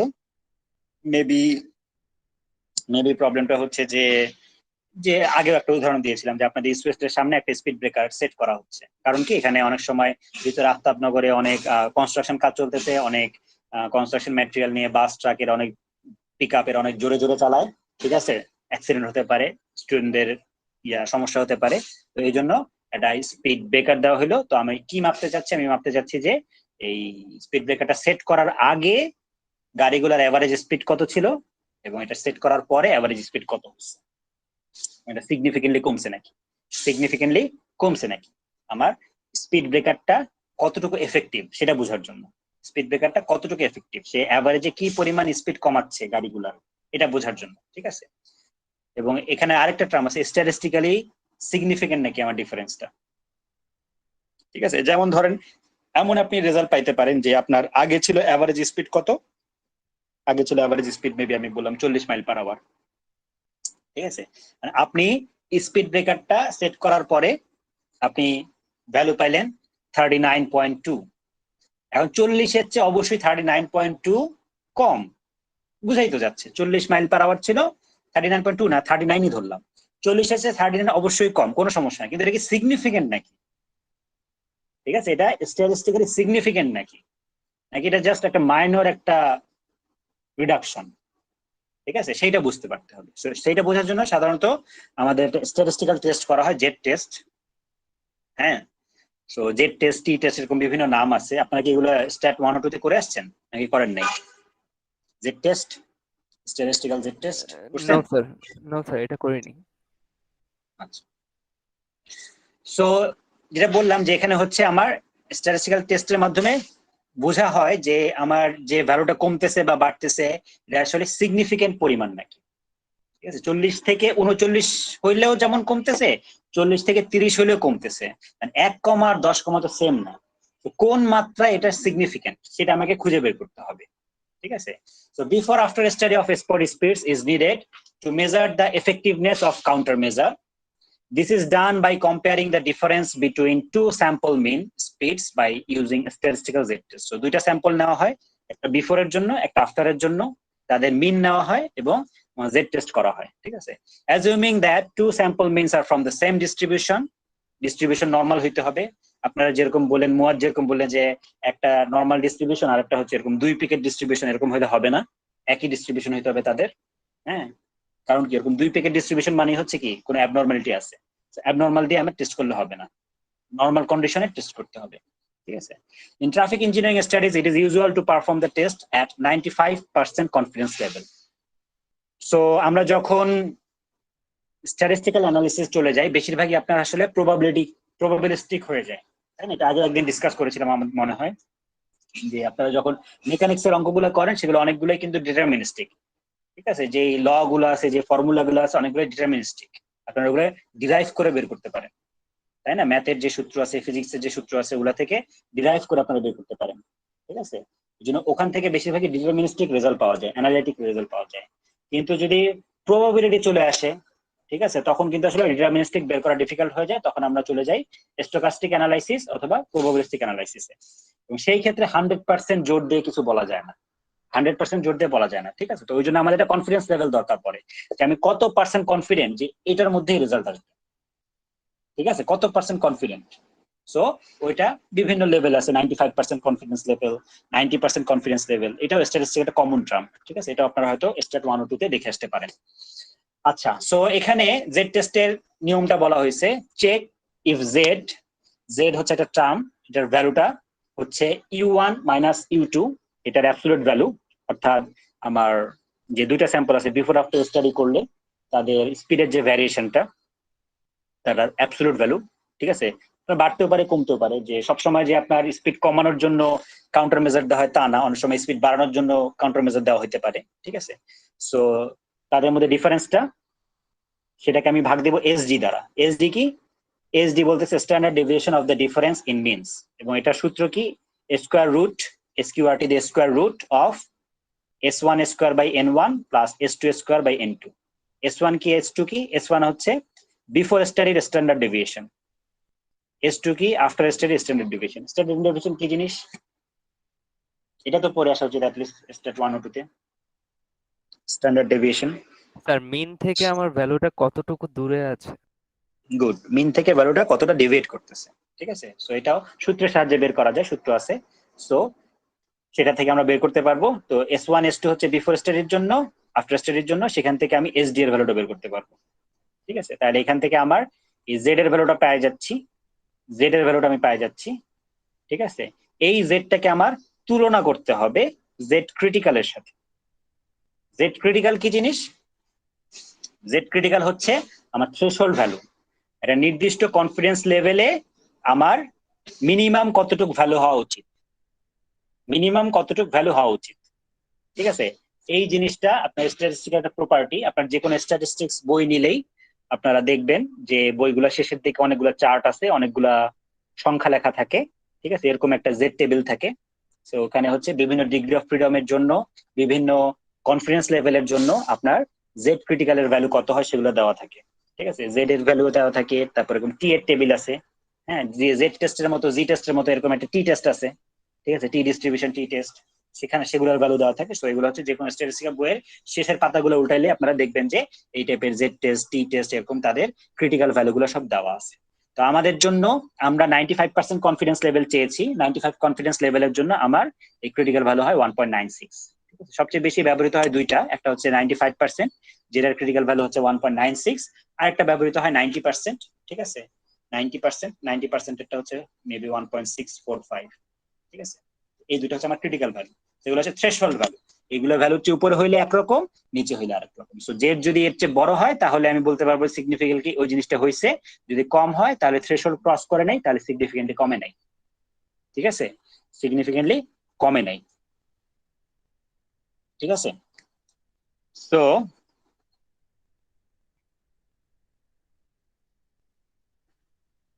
বের হয়ে গেলাম কেন? আচ্ছা, শুনতে পাচ্ছেন তো আমার কথা, তাই না?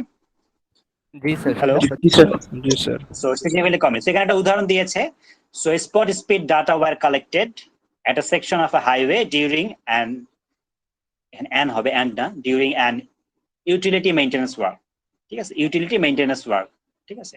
তো আইদার আপনার ইলেকট্রিক পোলের অথবা আপনার নিচে যে নাম কি পানির লাইন আছে, ওয়াটার লাইন অথবা সুয়ারেজ লাইন আছে, সেগুলো মেইনটেনেন্স ওয়ার্কের সময় আপনার বিফোর আফটার স্টাডি হিসেবে স্পট স্পিড মেজার করা হয়েছিল। Determine whether there was any significant difference between the average speed at the 95% confidence level. So utility work maintenance ওয়ার্কটা করছি, তার আগে যে স্পিডটা ছিল ওয়ার্কটা করার পরে আমার স্পিডের সিগনিফিকেন্ট ডিফারেন্স হয়েছে নাকি, সিগনিফিকেন্টলি বাড়ছে অথবা কমছে নাকি, ঠিক আছে, বাড়ছে অথবা কমছে নাকি। সো এখানে ভ্যালুগুলো দেওয়া আছে আমার, এগুলা 1 গুলো হচ্ছে বিফোর স্টাডির জন্য আর 2 গুলো হচ্ছে আফটার স্টাডির জন্য। সো আগে ছিল এভারেজ স্পিড 35.5, পরে হয়েছে 38.7। সো আমি যদি কোনো স্ট্যাটিস্টিক্যাল অ্যানালাইসিস না করি তাহলে আমি সরাসরি বলে দিতে পারি স্পিড তো বাড়ছে, তাই না? স্পিড তো বাড়ছে, আমার এখানে 35.5 ছিল, এখানে 38.7, স্পিড তো বাড়ছে, ঠিক আছে। কিন্তু আমাকে এটা স্ট্যাটিস্টিক্যাল দেখতে হবে, 95% কনফিডেন্স লেভেলে দেখতে হবে যে সিগনিফিকেন্টলি বাড়ছে নাকি। তো এটার জন্য সহজ অঙ্ক, ফার্স্ট এসডি এর ভ্যালু বের করব, এসডি এর ভ্যালু একটা ভ্যালু পাবো 0.65, ঠিক আছে।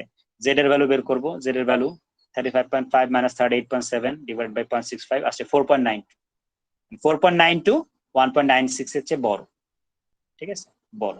তাহলে আমি বলবো যে এই যে ডিফারেন্সটা হয়েছে, ডিফারেন্স হচ্ছে সিগনিফিকেন্ট, সিগনিফিকেন্টলি ইনক্রিজ করছে। 95% কনফিডেন্স লেভেলের সাথে আমি বলতে পারি যে আমার স্পিড সিগনিফিকেন্টলি ইনক্রিজ করছে। এই ভ্যালুটা যদি কম আসতো 1.96 যেমন 1.5, তাহলে আমি বলতে পারতাম না। তখন আমার কনক্লুশন কি হইতো? তখন আমার কনক্লুশন হইতো যে সিগনিফিকেন্টলি বাড়ে নাই, অল্প হয়তো একটু বাড়ছে কিন্তু সিগনিফিকেন্টলি বাড়ে নাই, ঠিক আছে, সিগনিফিকেন্টলি বাড়ে নাই।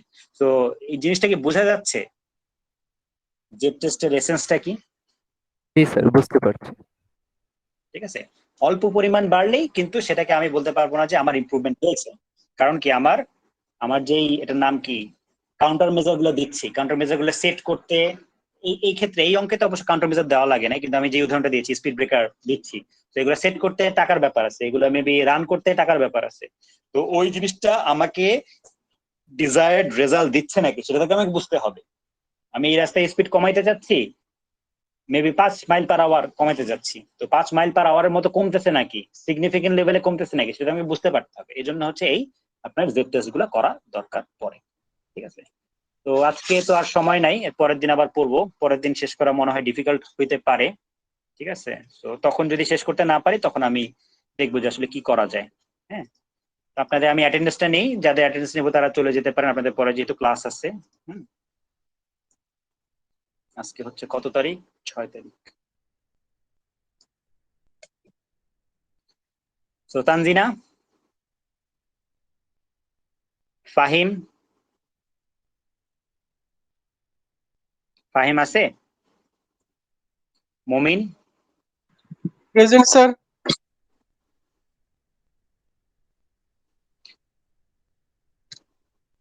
তারপরে হচ্ছে Rafi? Yes sir. Sadman? Ruksana? Yes sir. Faria? Yes, sir. Muaz? Yes sir. Amit? Present sir. Sadhan? Present sir. Alif? Yes sir. Dibas? Yes sir. Rudra? Present sir. Jubayer? Yes sir. Faisal Molla? Yes sir. Faisal Ahmed? Yes sir. Muammer? Yes sir.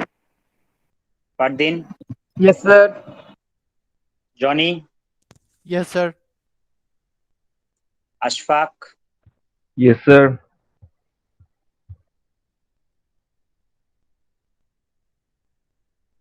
তারপর Anika? Yes sir. Noman? Yes sir. Arfin? Yes sir. Umme Mahin? Present sir. Maksud? Yes sir. Sakib? Yes, sir. Naimul? Yes sir. Oishi? Yes sir. Bilas? Spike? Yes sir. ঠিক আছে, ধন্যবাদ। আজকের পড়া এখানে শেষ। আল্লাহ sir হাফেজ। আমার প্রেজেন্টটা কি দেওয়া হয়েছে? হ্যাঁ দিয়েছি। স্যার লাস্ট ক্লাসে আমার প্রেজেন্টটা দিতে পারি নাই স্যার।